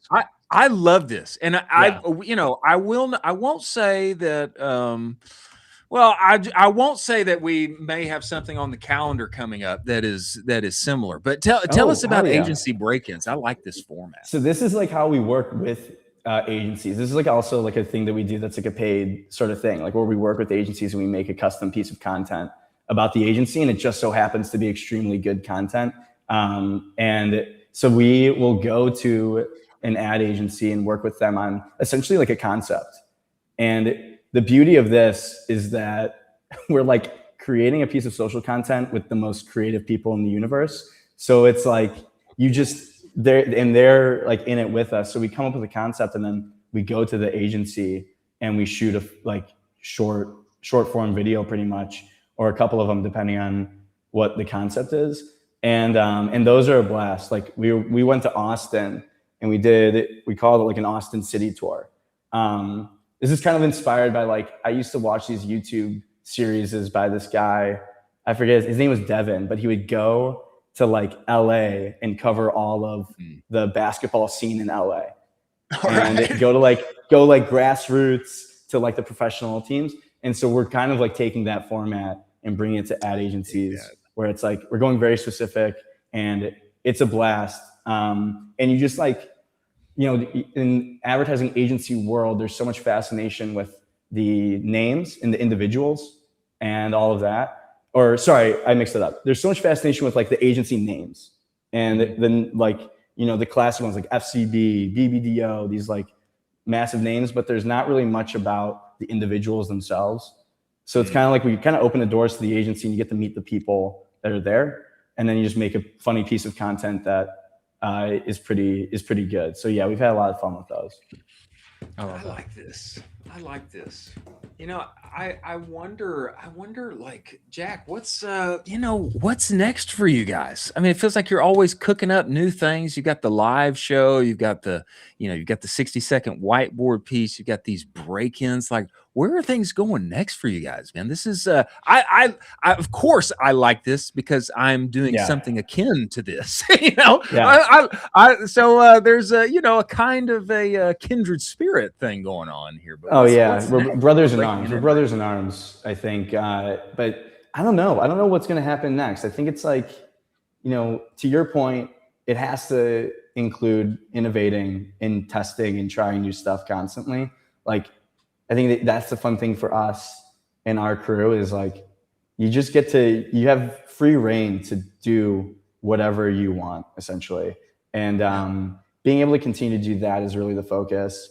And ideally that comes with, growing the follower accounts, growing the influence, being able to just create better content and then seeing where that brings us. We don't really have an interest in replacing your traditional advertising trade publications, which I think are so necessary and probably more necessary now than ever to have like legitimate, real reporting from people that are trained in that. I think for us, like we just want to be an additional thing to supplement people's media appetites and just be valuable for people in advertising and marketing or people that are interested in advertising and marketing. So as long as we keep doing that, like the opportunities sort of show up here and there, but we've got Cannes Lions coming up next month or in 2 weeks. And that's a big one. Cannes Lions is like the Cannes Film Festival, but for advertising and marketing. Yeah. Oh yeah. That's your Super Bowl. It is. And people are like, isn't it going to be so fun? And I'm like, no, I'm there to do a job. We're doing the live show. I'm there to work. Like, I'm not having fun. This is not a field trip. No, it'll be a blast. But we're doing the live show live at Cannes Lions. Nice. And love it. So it's like, it's going to be, we're trying to make it like college game day. I love that. Dig it so much. Chris loves that, what you just said. Have you guys thought about that? Have you guys thought about bringing this like on the road or? Oh, you just touched Chris's heart right to the there. Thank you Yeah, Jack, for Jack. It's like you've been reading the minutes of our meetings here for this show. What I will say, we were on location for Commerce Roundtable when came to Austin. Great e-commerce. I've one of the absolute best direct-to-consumer events that exist. There's going to be another one in San Diego that we will be at in August. And there could be. I can't say anything. I can't say anything. But we can't talk about right now. There's one we can't talk about, but I will say I love it absolutely so much. I love it so much. Reverse scoop. It's the reverse scoop. I went and tried to get the scoop from you guys currently on your live show. As two, we're in the scoop game, and I have to respect the scoop game. We're in the scoop game. Speaking of that, I was going to say, I mean, kind of last question for you, but like we have interviewed so many kind of brand founders and like just these beasts that have been on the show that are kind of up and coming, and we'll leave the show and Chris and I will talk to each other after and be like, can we just give that guy all of our money because he's so good? Do you have any kind of like up and coming people in the agency world or advertising world where you're like, God, that guy is not huge. He's not like our Mount Rushmore people. Yeah. But I swear, you see it, you feel it. And have you had those people on the show? There's just probably recency bias, but yeah, there's, last week, there's this guy, Mo Saeed, and he runs an agency called Mojo Supermarket. Mojo Supermarket they are kind of like the social media agency for a lot of big brands. Mo is pretty young, and Mo and Mojo Supermarket, you would know them from when the McDonald's Big Arch thing happened. The McDonald's CEO eating remember that? Yeah. The product. Eating the product. He was eating the product. It's a great product. And right after that, you like saw Burger King was the first to respond. And it was so funny because it was like the CEO being an actual normal person eating the burger, and they were the quickest, and that one was viral. So that was Mojo Supermarket. That like they did that. Yeah. This is what gets me fired up because it's like they're just money and they get it like culturally, and Mo is dead on it, and they're at the forefront, and they were name dropped. They were on the show last week, and he was kind of explaining, him and his head of strategy, that the advertising agencies are going to go one of two ways. You can either go all in on like search and performance marketing, more lower funnel conversion, or you can be an agency that goes more top of funnel, awareness, social, create content that's just like dynamite, like the Claude thing. And they're kind of focusing on going in the social direction. So they've kind of converted a lot of agency relationships or client relationships to just be like social agency of record, focus on that, and let it inform, like I was saying, the Gary Vee method, let it inform a lot of the decisions downstream. But I think Mo sees the writing on the wall. That's like the best thing that ad agencies and creative agencies can be for a brand is like idea makers, crazy creatives, super in touch with culture, just be cool and like help guide a brand through that. And I think Mo and Mojo Supermarket is really, really well positioned because they've been doing it for a little bit and they have great brand relationships and they kind of know what's coming next. Man, that is impressive. That's spicy. Yeah, Chris and I love that campaign. Great.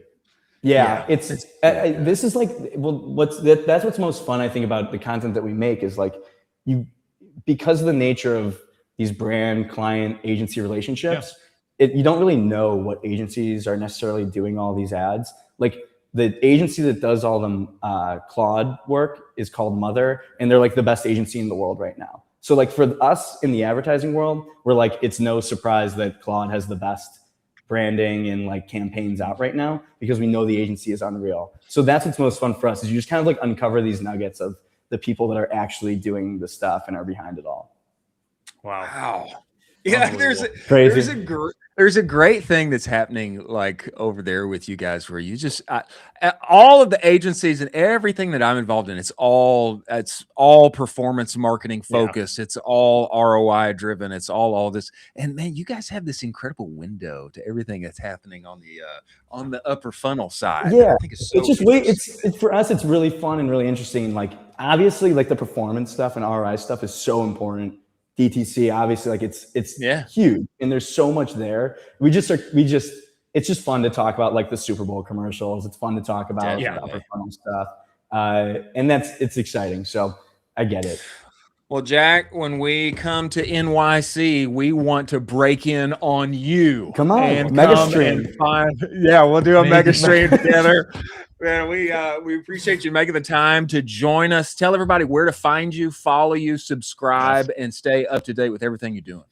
Breaking and Entering Media on Instagram, Breaking and Entering Media on LinkedIn, live show. We're live tomorrow if you guys want. Just go, I would say ideal life is you just have our stream and your guys' stream, just both with sound on too. Yeah, agreed. Totally agree. Totally agree.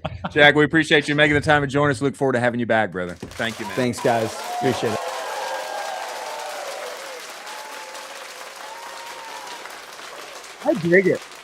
I dig it.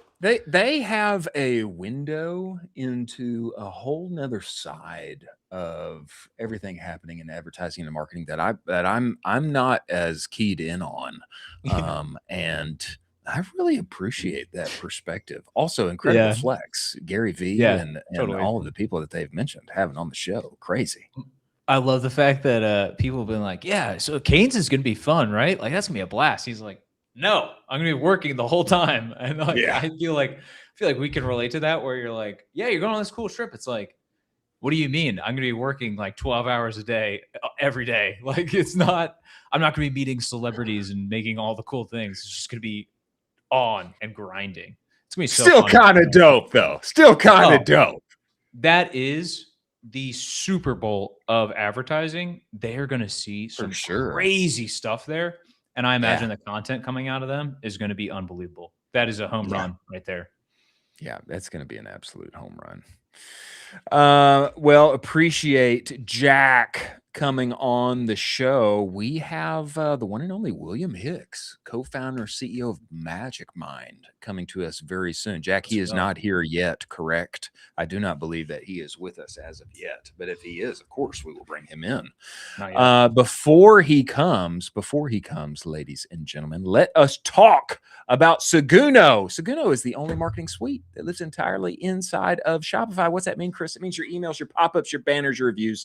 It's all there where you already work and play every day. And it means you don't have to cede your trust to big email and its over-attributed data. With Seguno, your Shopify data is your email data. And this is why Seguno is Email 3.0. It's part of why they won the 2024 Shopify Build App of the Year. One-click automations, actual humans that can help you.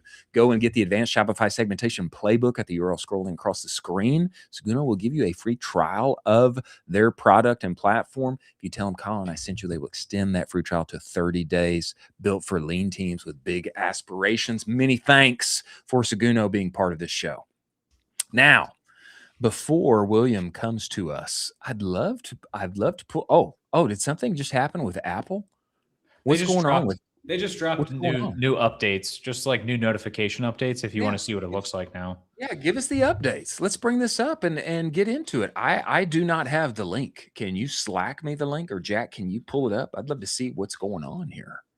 This is what it's going to look like now for your new iOS updates. Ooh, juicy. Okay, so it's like coming from that little top window again. Yeah. I mean, are we excited about this? It kind of looks like a fancier form of notifications. Yeah, and then they rebranded Siri as Siri AI, and the market hates it. Siri AI feels really lame. Yeah, so now it's Siri AI. It was in that tweet as well. So it's now Siri AI as well. And then Apple Maps just got a new look. Check this out. What's the new look for Apple Maps? This is awesome. You're going to love this. Jack, pull this up. Is it social or what's the... No, this is the new... Are you kidding me? This is the new Apple Maps icon. This is unbelievable. This is groundbreaking stuff. They're dropping a new icon on us. Yeah. Can you pull that one up, Jack? I have heard, and we've covered on the show, that one can now buy ads inside of Apple Maps. So this is the big update here. Groundbreaking stuff. Groundbreaking stuff, man. Wow. There's an app designer inside of Apple, or several, that get paid $400,000 to do this. That's crazy. So I guess my question is, like, isn't this like Tim Cook's like last keynote or something? Like, the last hurrah. This is his last hurrah. This is it. And then he changed the reins. Is this what we're going out with here? Oh gosh, I guess so. This feels a little disappointing as in terms of like Uncle Tim's last hurrah. I don't think the Apple Maps icon update is quite the exciting thing that one would want to see.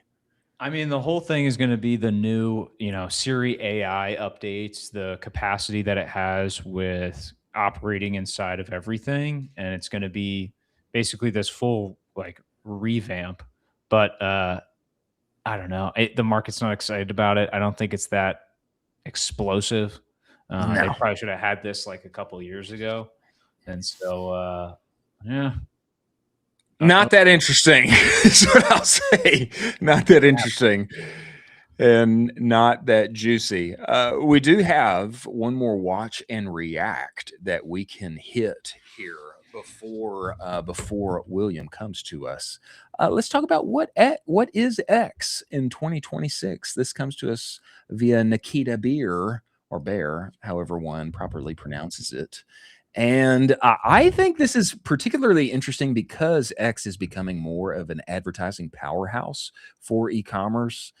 Sean Frank and the Ridge team were just talking about how explosive X has been for them this year. They have reiterated that multiple times. Let's play this from Nikita and talk about it as this becomes more and more a relevant platform for has always said is that X is the global consciousness of the world. And to actually realize that vision, you have to be able to make sure content can cross borders, can cross cultures and languages. And it was really amazing when we saw it start to take off. It was I remember it was a Japanese account that was complimenting a group of Americans on their barbecue skills. Yes, I saw that. and then the Japanese users started sharing how they do barbecue. Right. And it suddenly, like that was a spark that led, I think, to me, it's like the largest cultural exchange in human history. And I think what I saw on the American side was that Americans had realized that Japanese users are some of the best posters in the world. Okay. They like truly understand how the platform works. Are Japanese posts different from the other parts of the world?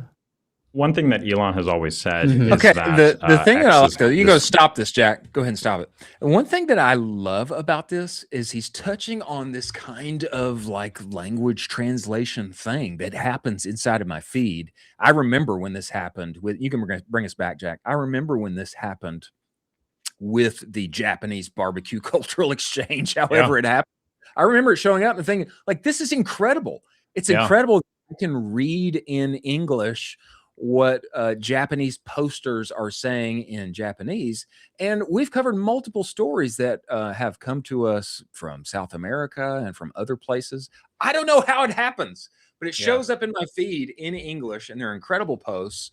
And I find this particularly interesting for our community as the advertising engine of X continues to develop and people are making real money advertising their D2C wares upon the platform. I find this interesting because X has this potentiality about it with being able to cross cultures and countries and et cetera, and kind of framing it as this global consciousness.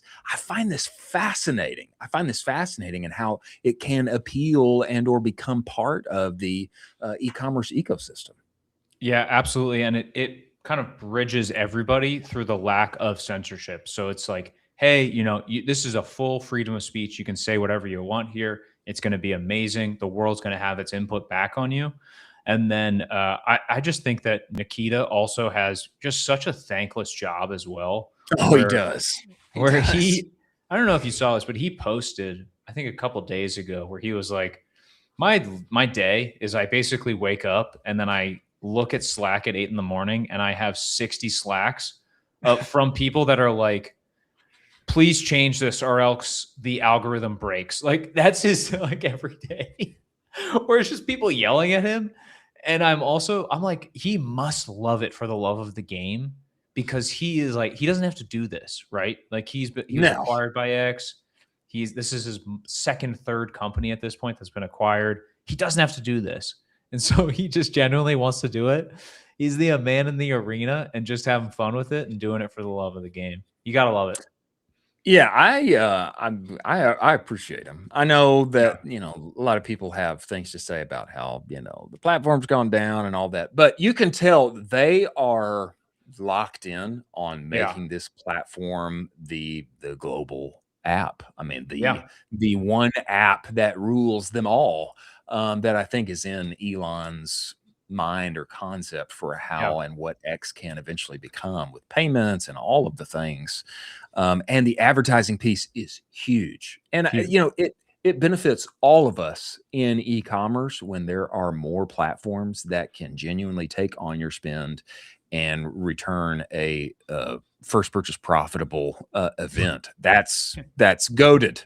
That is, we'll give you all the money. We'll give you all the money. We'll give you all the money if you can do that. Yeah. And I know everyone in the D2C space, I think as this continues to prove out, and there are kind of forebearers who are testifying to that, like Ridge and others, then I think it's going to mean an influx of cash in the place where I see the kind of most to the minute in real time place where the D2C community interacts in the first place. I think it's a big win for consumer, and it's a big win that there's like multiple peoples and countries and languages that can all interact in the same place in a winsome way. It's kind of like fascinating, to be honest. It's pretty crazy. I was DMing with a girl who dropped a new product that went viral on X 4 days ago, and she lives in Shenzhen, and we're just talking about her product. I mean, seriously? Just like think about that for a second. You're able to. I'm not gonna say because she's coming on the show, but she drops this product. It goes crazy viral. I'm DMing with her. She used to work at Louis Vuitton. She used to work at these crazy places. She lives in Shenzhen, and she's like, "Yeah, this is what we're doing. Products usually $350. We're taking, all these things." I'm like, "This is kind of unbelievable." It's pretty wild. I feel like I don't know who this person is. But yeah, they're coming on the show. Chris, sometimes I like to do whimsical, cool things to surprise everybody in the Ecomm Cowboy community, and I like to be whimsical and fun. Okay, good on you. Good on you. Let's proceed. Let us proceed forward and hit some of our stories of the day. No, not stories of the day. Lightning round. It's time for the William lightning is here. round. Oh, William is here. William is here. Okay, we need to talk with William. Everybody, welcome inside of this show, the one and only Magic Maker. This is, we're talking about William Hicks, co-founder and CEO of Magic Mind, had a beginning on Wall Street, but he had to leave that soulless place. I think that's what he would term. We're going to ask him. He had to leave that place and bring a little magic sauce to the CPG world so that we could all be enlightened and operate in a higher way in our everyday, in every way. Everybody, welcome inside of this show, the one and only William Hicks, co-founder and CEO of Magic Mind.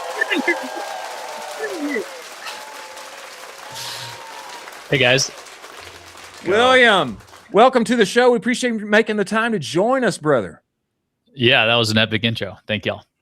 Oh man, I would.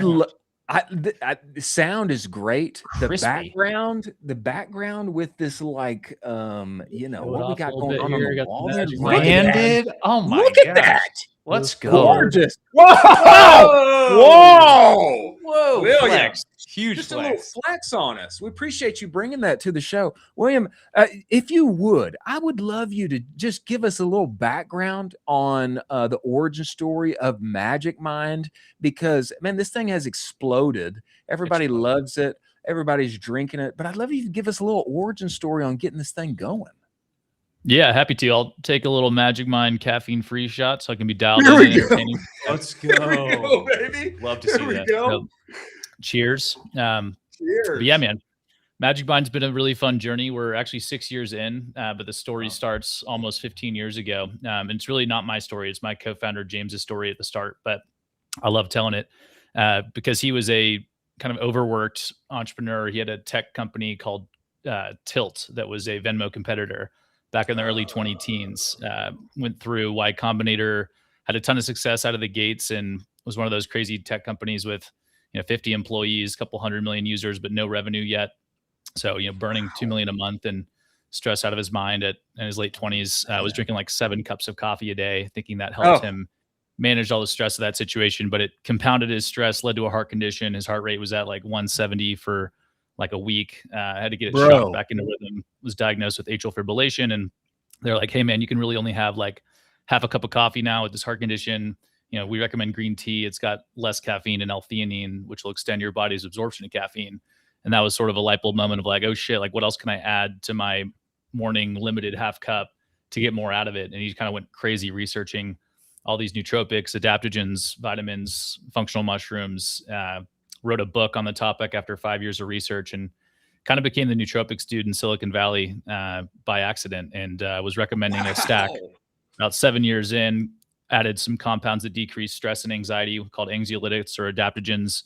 And that's what kind of unlocked a new level of productivity for himself, and started sharing that with friends. Just had a Google spreadsheet called James's Magic Potion he would share, and it had his 12 favorite ingredients after those 7 years of research and the best suppliers on Amazon to buy them, and kind of went viral in Silicon Valley at Airbnb, where he ended up, and in Y Combinator. And a group of friends loved it so much but hated pre-mixing and weighing it. They actually booked a commercial kitchen in San Jose to make them bottles of James's Magic Potion every week. So they go pick it up, and the co-op grew to from about 3 friends to about 60 people before I got back to James. And he was like, well, shit, I might have to start a beverage company. And, fortunately we had stayed in touch. We grew up in Dallas together, and I had gone on my own CPG journey, helping be part of the founding team at Brahmi, and was 5 years into that journey there, and was excited to come over and help James launch Magic Mind. So I did that in 2020, and we've been at it for the last 6 years. Wow. It's wild. You touched on the fact that he was kind of having these viral moments as well with what he was building. Recently, you guys also just went viral with Kim K. Can you talk us through that moment of what that looks like inside your company when basically the largest influencer in the entire world posted about your product? I mean, it's unbelievable.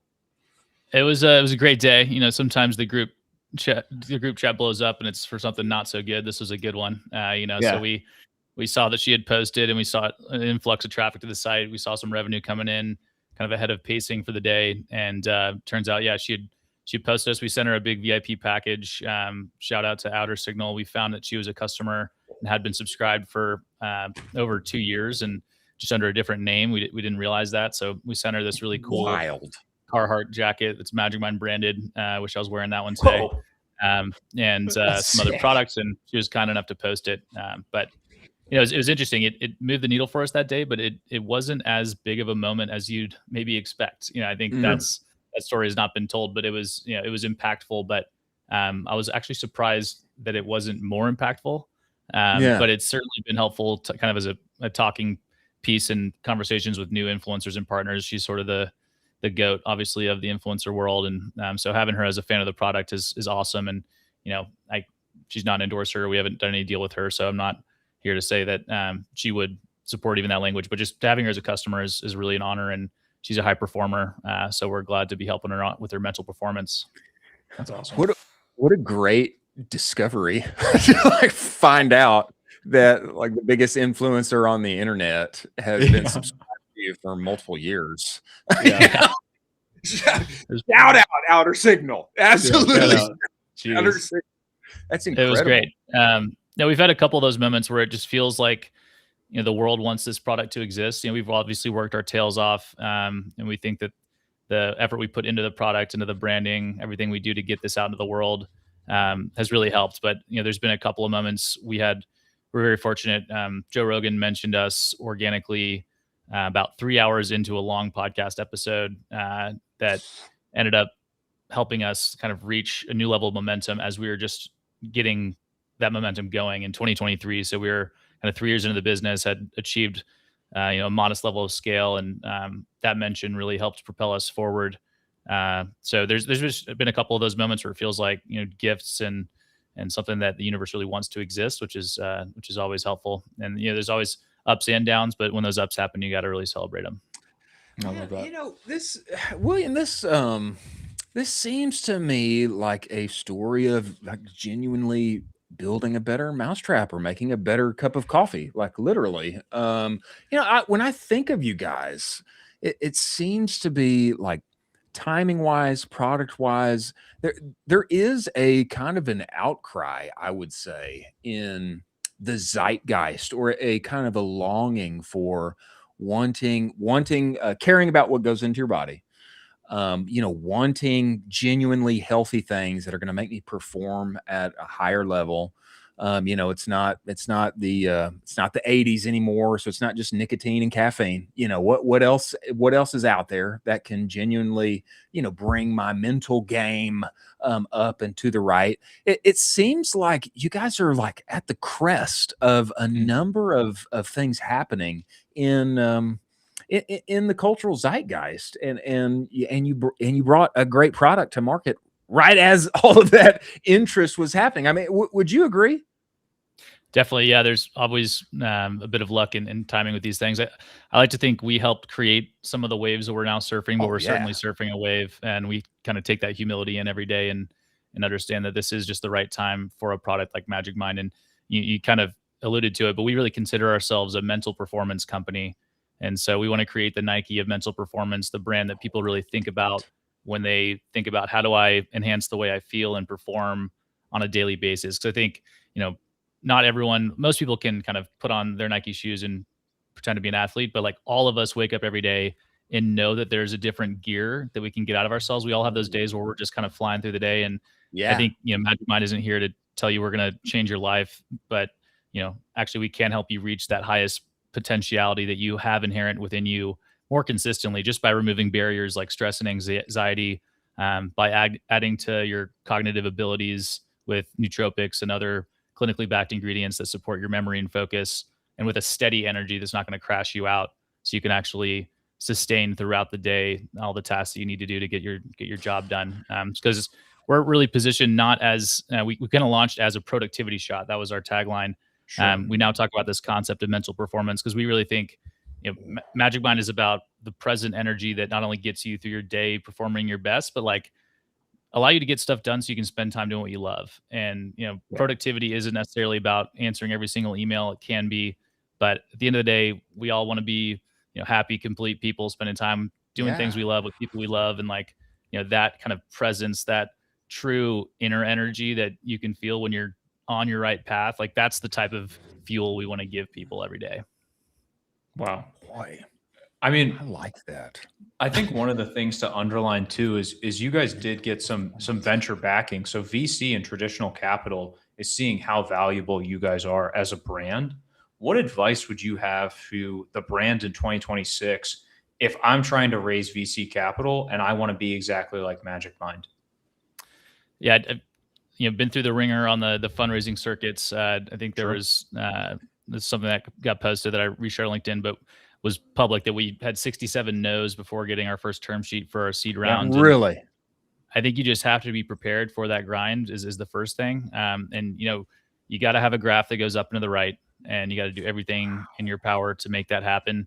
But then you really got to build relationships with these folks. I think there's a kind of a trite thing, but it's true. Like, if you ask for advice, you get money. If you ask for money, you get advice. Like, you need to be building relationships with venture capitalists that you respect. And honestly, it's a great way to get free consulting. These are smart folks. I tend to prefer talking to the ones who've actually been in the arena themselves and have had a seat, and get to ask them their opinion on what's going on in the business. And what would you like to see in 6 months for a business like Magic Mind? You go ahead and do that, and then you come back 6 months later and say, here's what we've done. The graph looks like this. Would you help me think about how we get together and do a seed round? And build a relationship over time. Building the relationship over time is like a game changer, I'd say. And it made our Series A we did last year significantly easier than that seed round, because I just maintained relationships with of the 67 who said no, we were too early for, I'd say, 90%, and just I'd set up a quarterly call with them, would send them updates. They would get all of our investor updates on autopilot, and when it came time to raise the Series A, it was a much easier conversation because we had a real relationship. Nice. I love that. Man, 67 no's. That couldn't have felt very good. 2 away, right? It was just 2 away.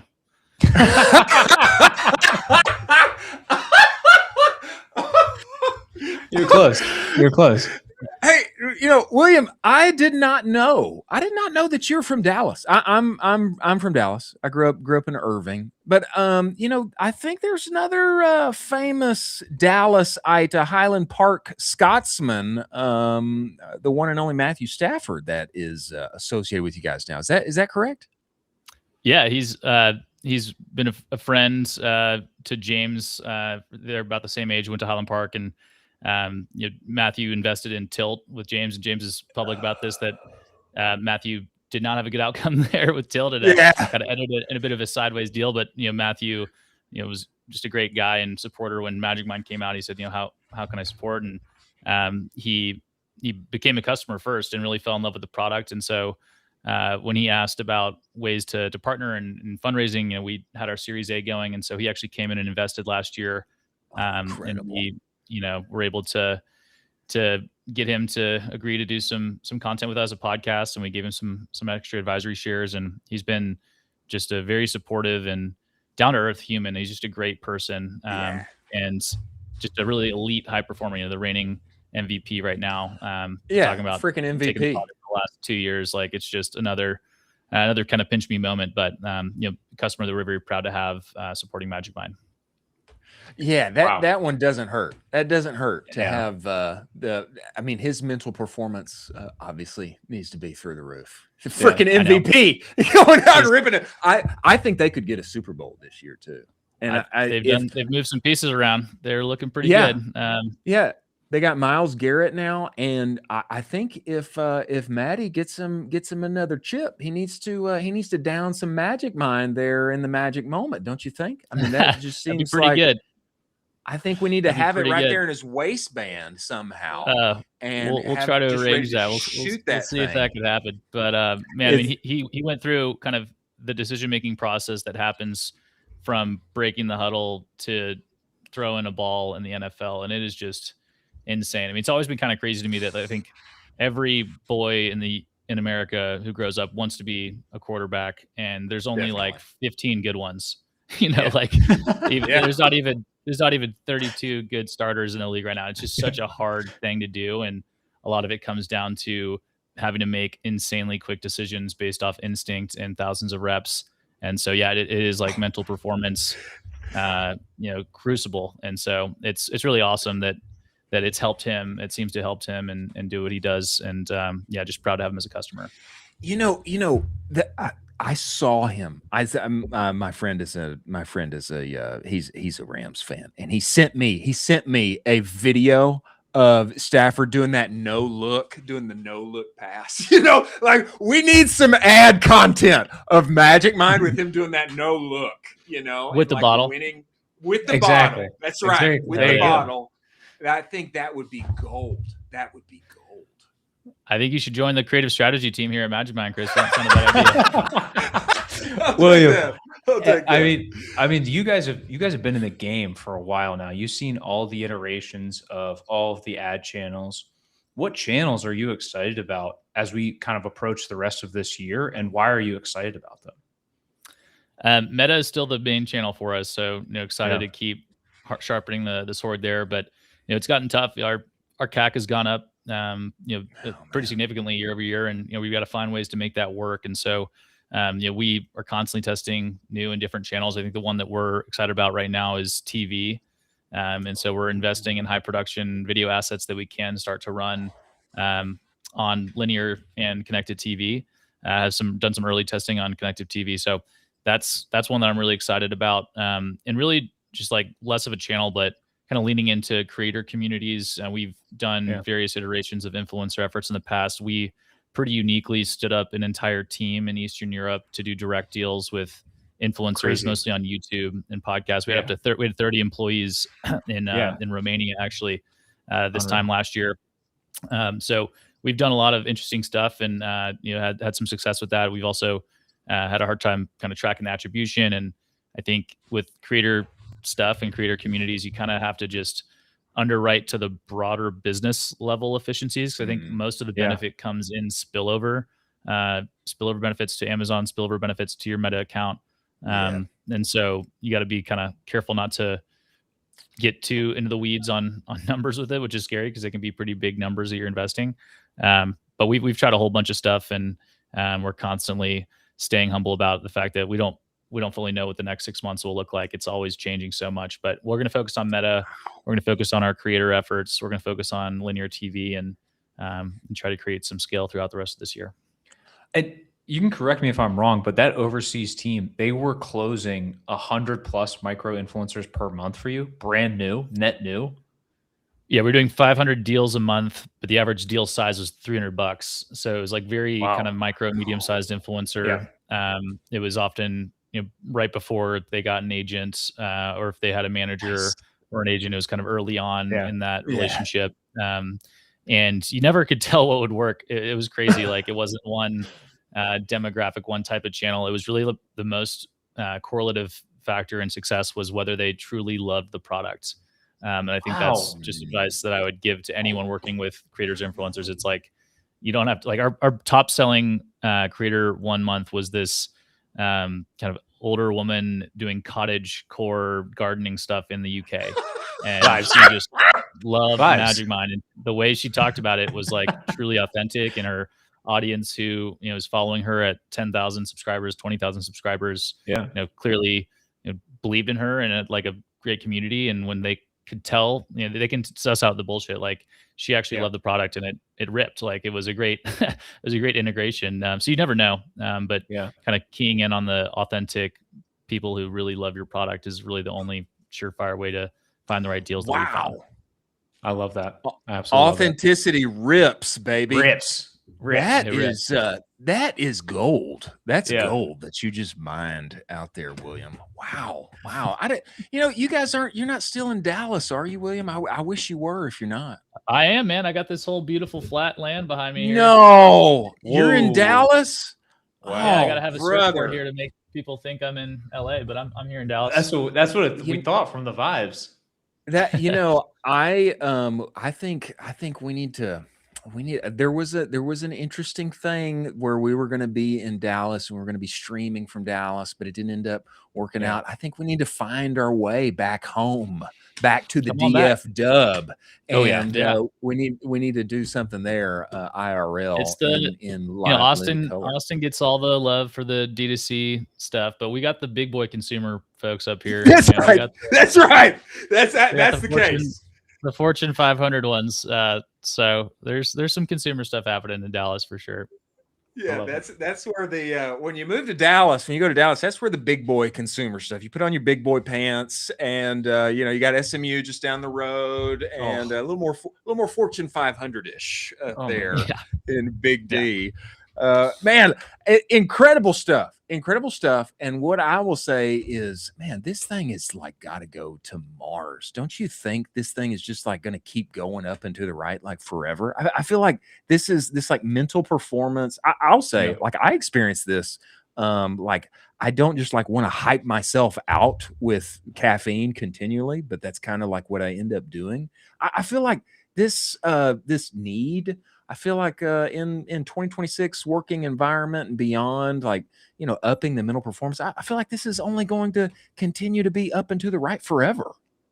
I hope so. I mean, that's what we're trying to build. And I think there's other interesting, formats and form factors to be explored. There's other use cases. We just launched a sleep performance shot. We revamped the product that we launched last year and relaunched it 2 weeks ago. And it's really awesome. It's got a bunch of other clinically backed ingredients for sleep and deep rest, but it's got a microdose of plant-based melatonin. So only 0.5 milligrams when most supplements have 3, 6, or even 10 milligrams of melatonin. So it really does noticeably help you fall asleep. But the best part is you actually notice how when you wake up feeling great with energy, not groggy. I'm kind of ready to take on the day. So that's actually been my favorite product we've ever made. I'm taking it every single night for the last 30 days, and my sleep scores are up near 99, 100% every single night. So there's a lot of stuff, a lot of surface area to mental performance. And I'm very biased, but I agree with you. I think there is a yeah, baby. That's right, man. Well, I should have taken one of those last night. Well, William, I mean, we're excited, man. We're going to keep tabs on you, keep following along. We'd love to have you back, and we need to find our way to Dallas and do this IRL, my friend. And we appreciate you coming on the show, and we appreciate you bringing better mental performance, mental fortitude, mental capacity to consumers at large. We want to stay locked in, just like our boy Matty Stafford. Well, I'm happy to hook y'all up with free Magic Mind anytime you guys do this for a couple hours a day. Y'all need the mental performance as much as Matthew Stafford does, I think. So let's go, baby. Let's go. You said it. You said it here first. You said it here first. You said it here first. We will quote you, and that's got to go on the website somewhere. Yeah, same thing. Same thing. Professional athletes. Yeah, exactly.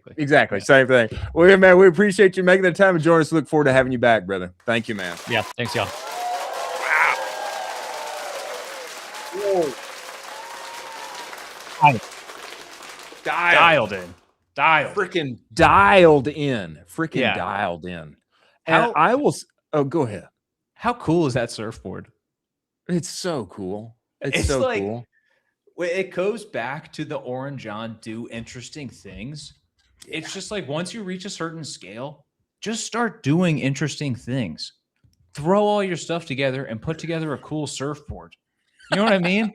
It's like, let's get Matt Stafford. Let's get Matt Stafford. Let's start putting that together. That's a cool, interesting thing. Hey, that's a good idea. Hey, do you think we should get him as part of our investors? Yeah, that's a great idea. That's an interesting thing. It's just like they're doing all of the right things right now. So bullish. Absolutely, especially because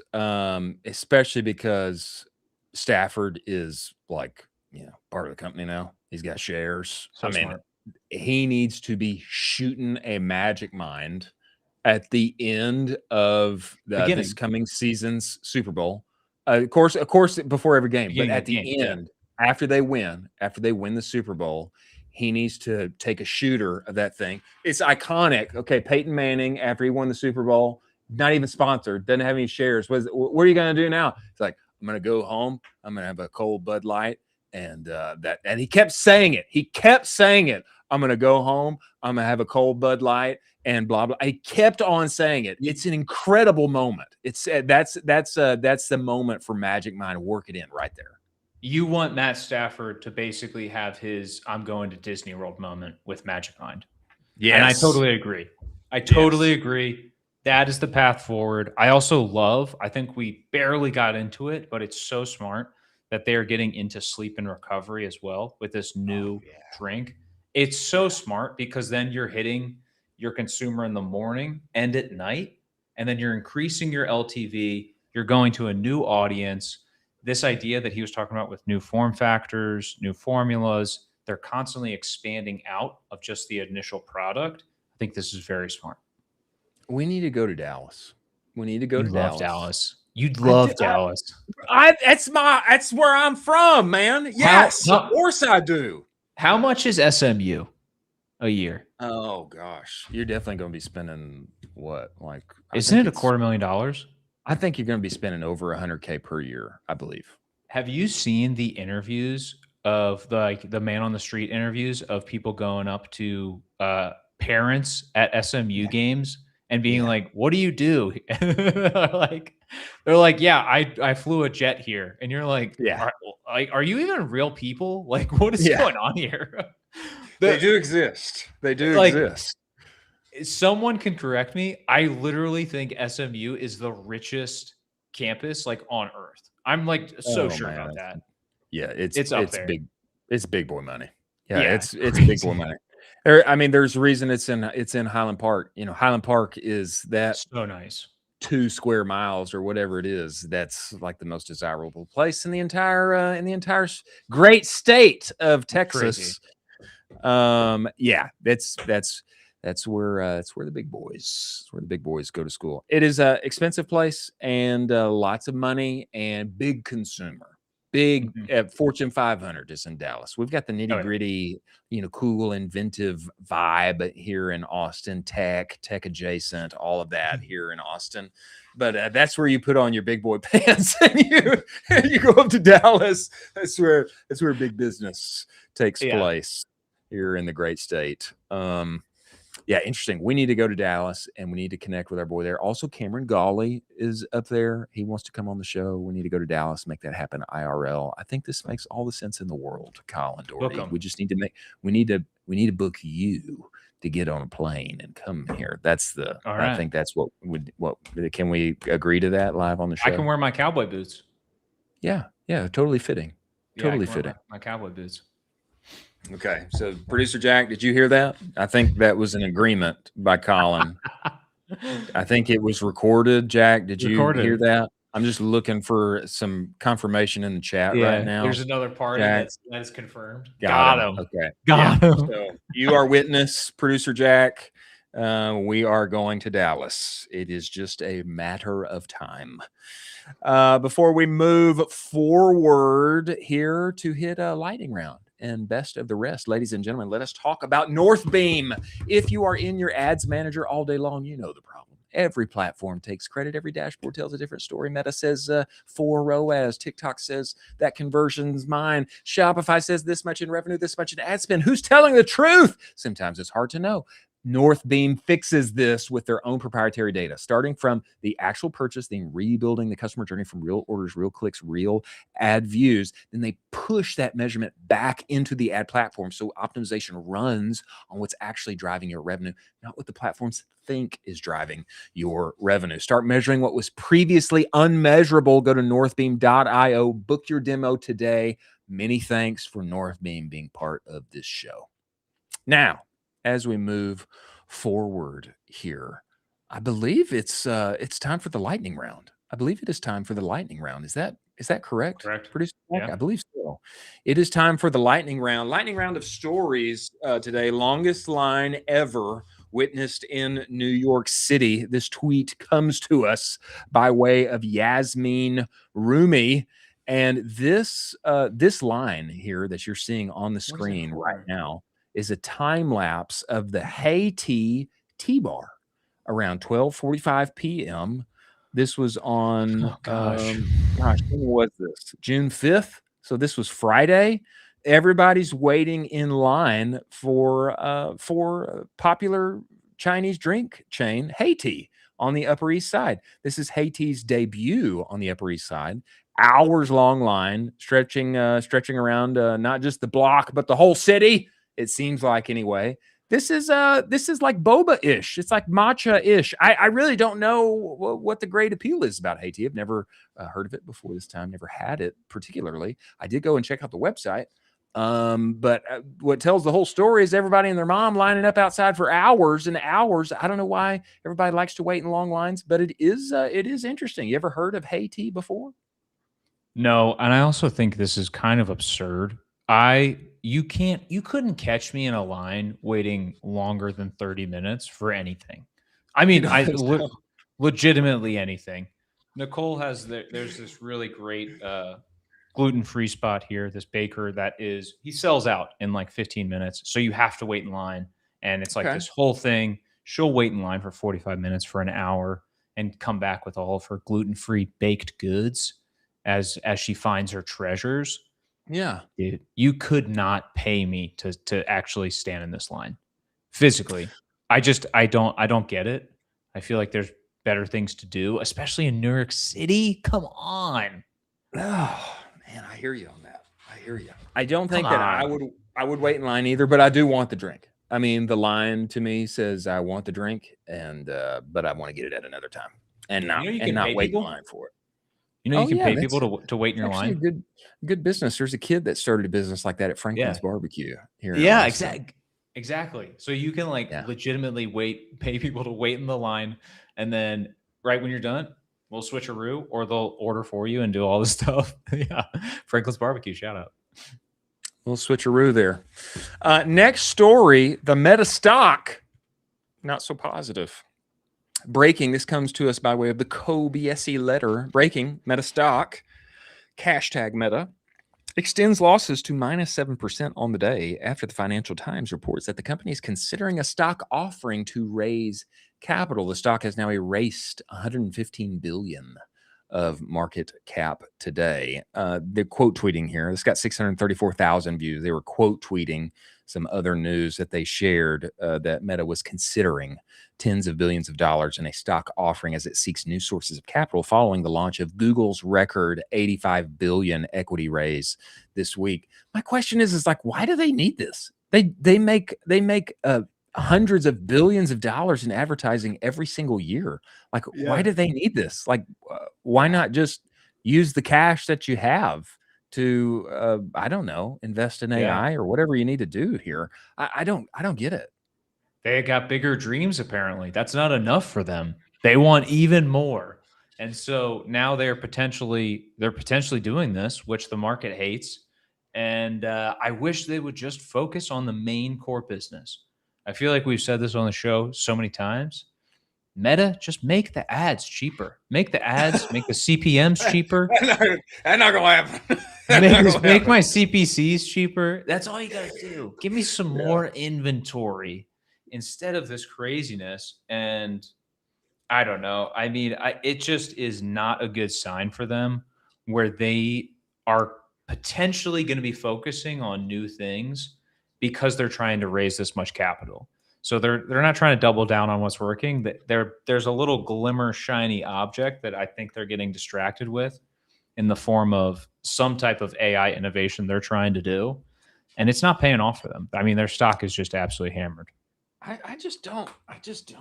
don't get it. Maybe this is perhaps just me operating from a kind of simplistic cash flow point of view. And brighter minds would disagree, which is fine. But I would think if I'm making, $240-300 billion this year in advertising, like, why do I need to raise funds for 80 billion? Yeah. I don't get it. Cash flow economy. What is that, dude? We haven't had that. Cash flow. We haven't had that in years. It's either AI and you go up and to the right and you just keep going bigger valuations. That's it. Cash flow. I don't want to hear about cash flow. Get out of here with that. Cash flow. Maybe cash flow is too Ecomm coded. Maybe it's too like I have a mortgage to pay for coded. Not sure. Next story in our lightning round here: U.S. fertility rate now hits an all-time low of 1.57 children per woman in 2025. Not a good thing. Two reasons. Number one, like people are great. Number two, we need people if our consumer-focused businesses are going to thrive. So not a good thing. Yeah. If there's less Americans having babies, then that means we all need to start we all need to start pet businesses, basically, because there's going to be fewer humans to sell to. So consumer businesses need people to sell to. So not a positive trend, methinks. Yeah, there's two kind of colliding rationales for this, I think, are on both sides. One is the actual fertility rate of women is dropping substantially due to a ton of different reasons. We could talk about the PFAS that is in everything, all of our clothing, and all of those crazy things, the forever chemicals that are in the clothing. And you could talk about the bad quality of food and how that is actually pushing towards the medical infertility. And then on the flip side of that, you actually have the consumer sentiment of people wanting to wait longer in order to have kids, in order to pay off student loan debt, in order to pay off any debts that they might have, in order to make sure that the actual, the world that they're bringing into for their child is more stable and secure. So you have both of these things playing in parallel, which means very few children are actually getting born. And it's pretty devastating for the US, because we have to keep going in order to make sure that children are being born at a certain rate, because then we have population collapse if they don't. If we stop going down, if we stop multiplying at a certain rate, population collapse can start to occur, and then that's kind of how you lose nations. And what I will say, positive trend here, the South Korean having fertility children rate. What is this thing called? Fertility rate has gone up. Has gone up. Yeah, which we've been talking about. We've been talking about for years now that in 100 years, 150 years, like South Korea won't exist. Yeah, because of the population rate. Well, fertility rate has gone up. Well, that was incentivized. I'm 99% sure that was incentivized, right? And actions follow incentives. So 100%. we all should do that. We all should do that. Okay. Well, cut taxes on everybody forever, I guess, if you have 4+ children. I don't know what else to say, but that we need to do that. Everybody needs to do that if we want to have societies and businesses that sell to those societies here in the future. We're going to hit that inflection point soon, I think, where we're going to have that type of incentive that's going to come in and actually make it okay, cool. Like we need to start having children. We need to get this machine going. And I don't know, is Blue Chew just covered by the government? Like what's going on here? You know what I mean? Like how do we get this machine going?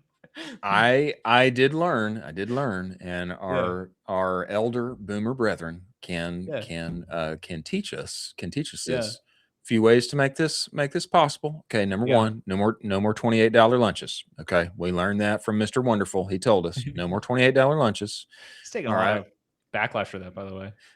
We got to cut all the streaming subscriptions. Okay, don't do too many of those. Stop going to Starbucks. Okay, make it at the house. Also, be born in the 1950s. If you will do those things, then everything's going to work out fine. And you'll be good.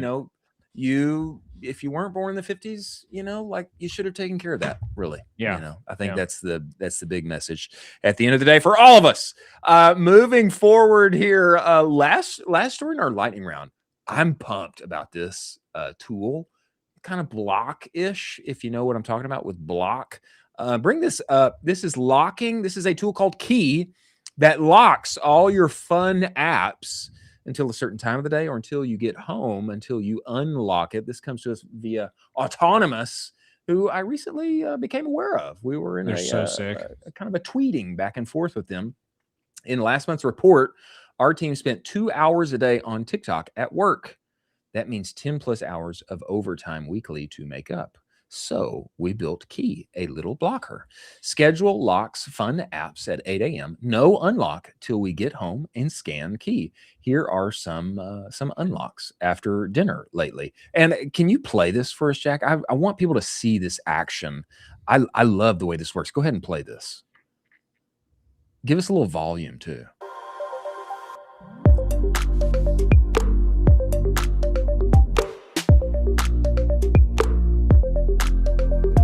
It's like a touch tab.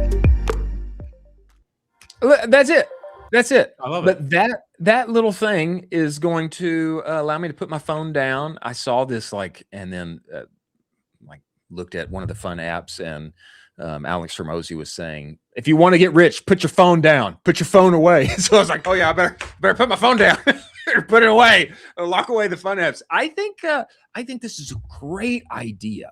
I think it's a great idea for the betterment of oneself and actually being present in the world.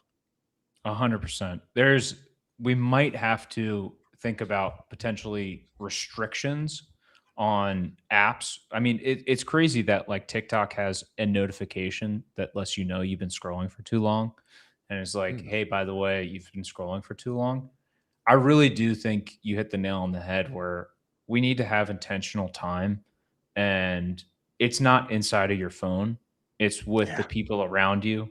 It's with your loved ones. It's with your friends. It's with your family members. Have dinner. Go outside and roast marshmallows. Go outside and cook burgers. Watch the ball game. Don't look at your phone. Your phone, it's always going to be there. I promise you. I want to add to the autonomous team. We should clip this and send this to him afterward. I want to add some stakes into this product. Okay. Yeah. If I transgress, if I go over my allotted time, or if I, unlock it during work time or whatever, I pay you money.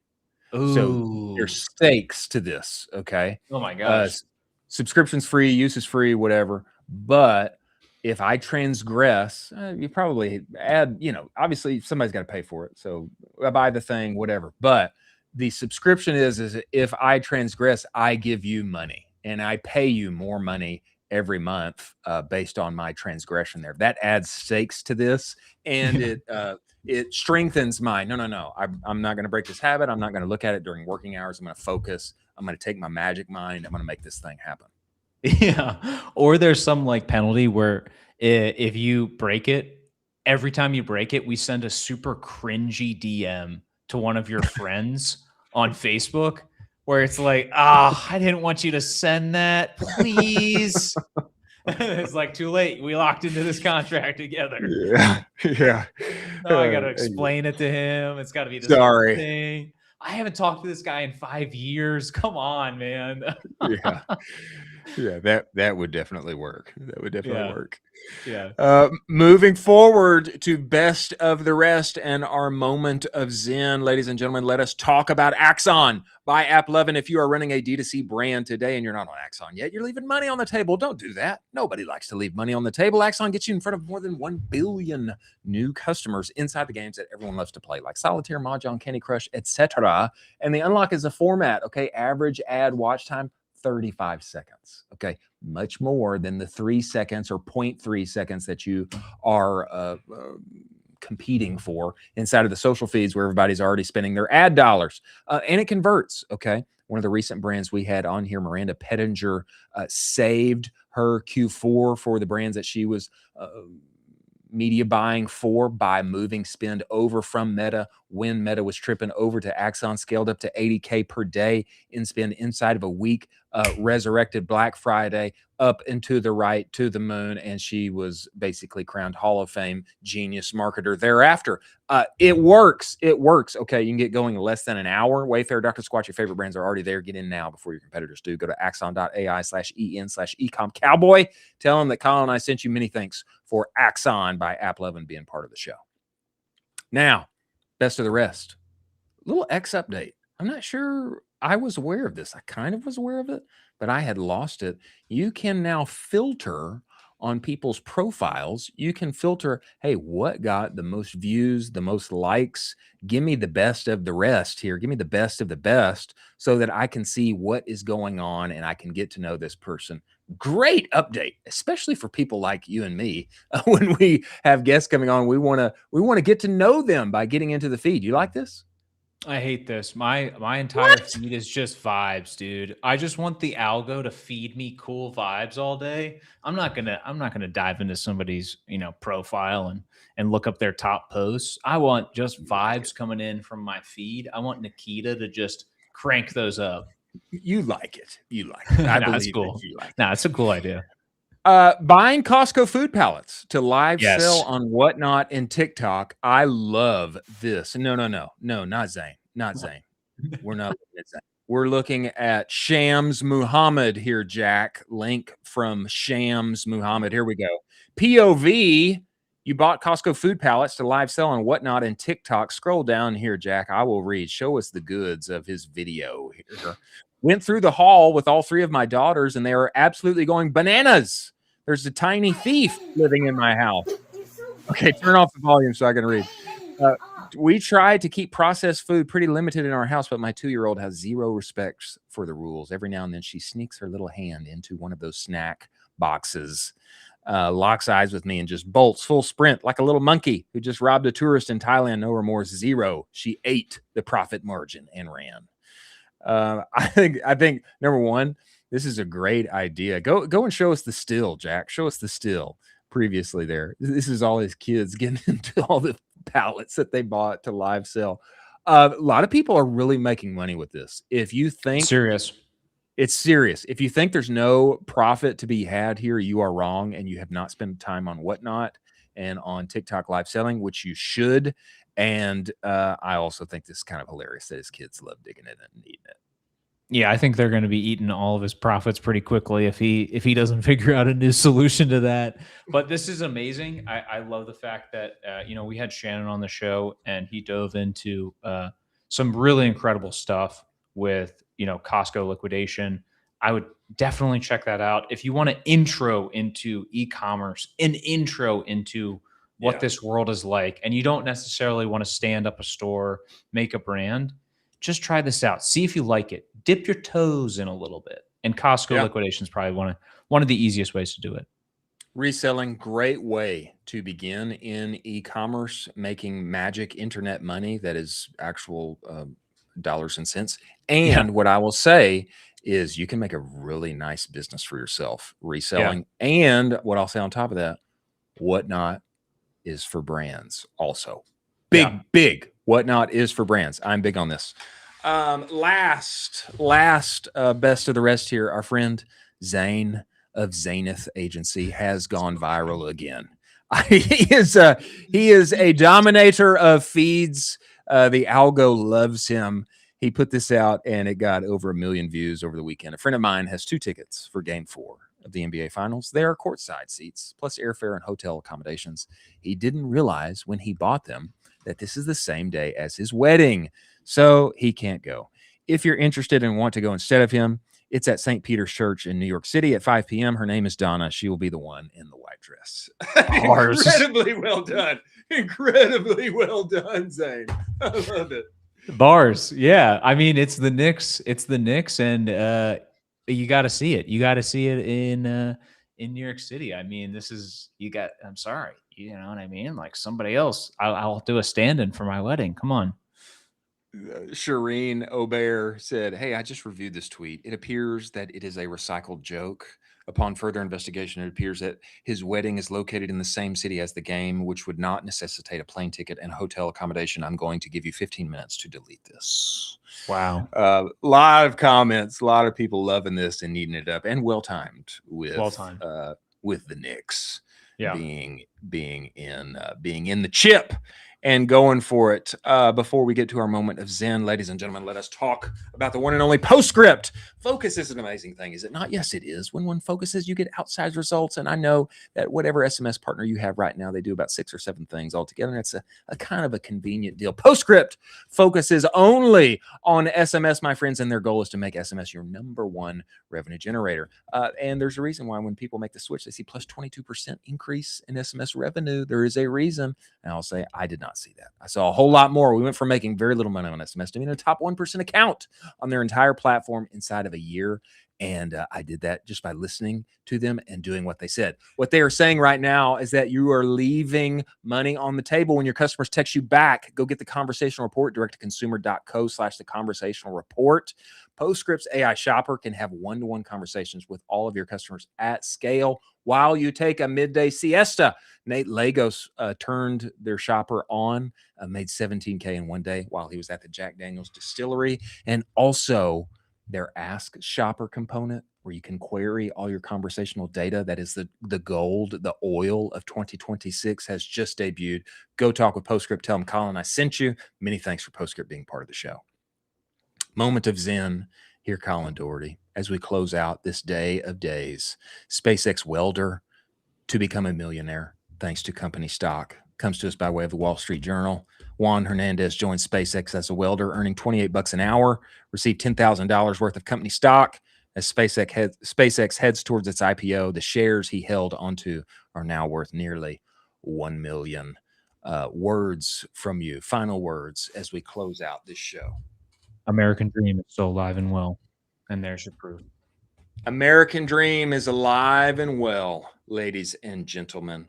Many thanks to everyone who joined us today. The one and only CEO, co-founder of Magic Mind, William Hicks, goated operator, mental performance, etc. Many thanks to Jack Westerkamp, co-founder, breaking and entering media. Many thanks to the one and only Stephen Borrelli, founder and CEO of Cuts Clothing, for making it happen in the sport of business. Many thanks to Northbeam Intelligence, Seguno, Postscript, Rocked, Aftercell, Axon by AppLovin, Proxima, Universal Ads, and new sponsor, Rich Panel, for making this show possible. Thank you for joining us. We will be here tomorrow. See you on the other side.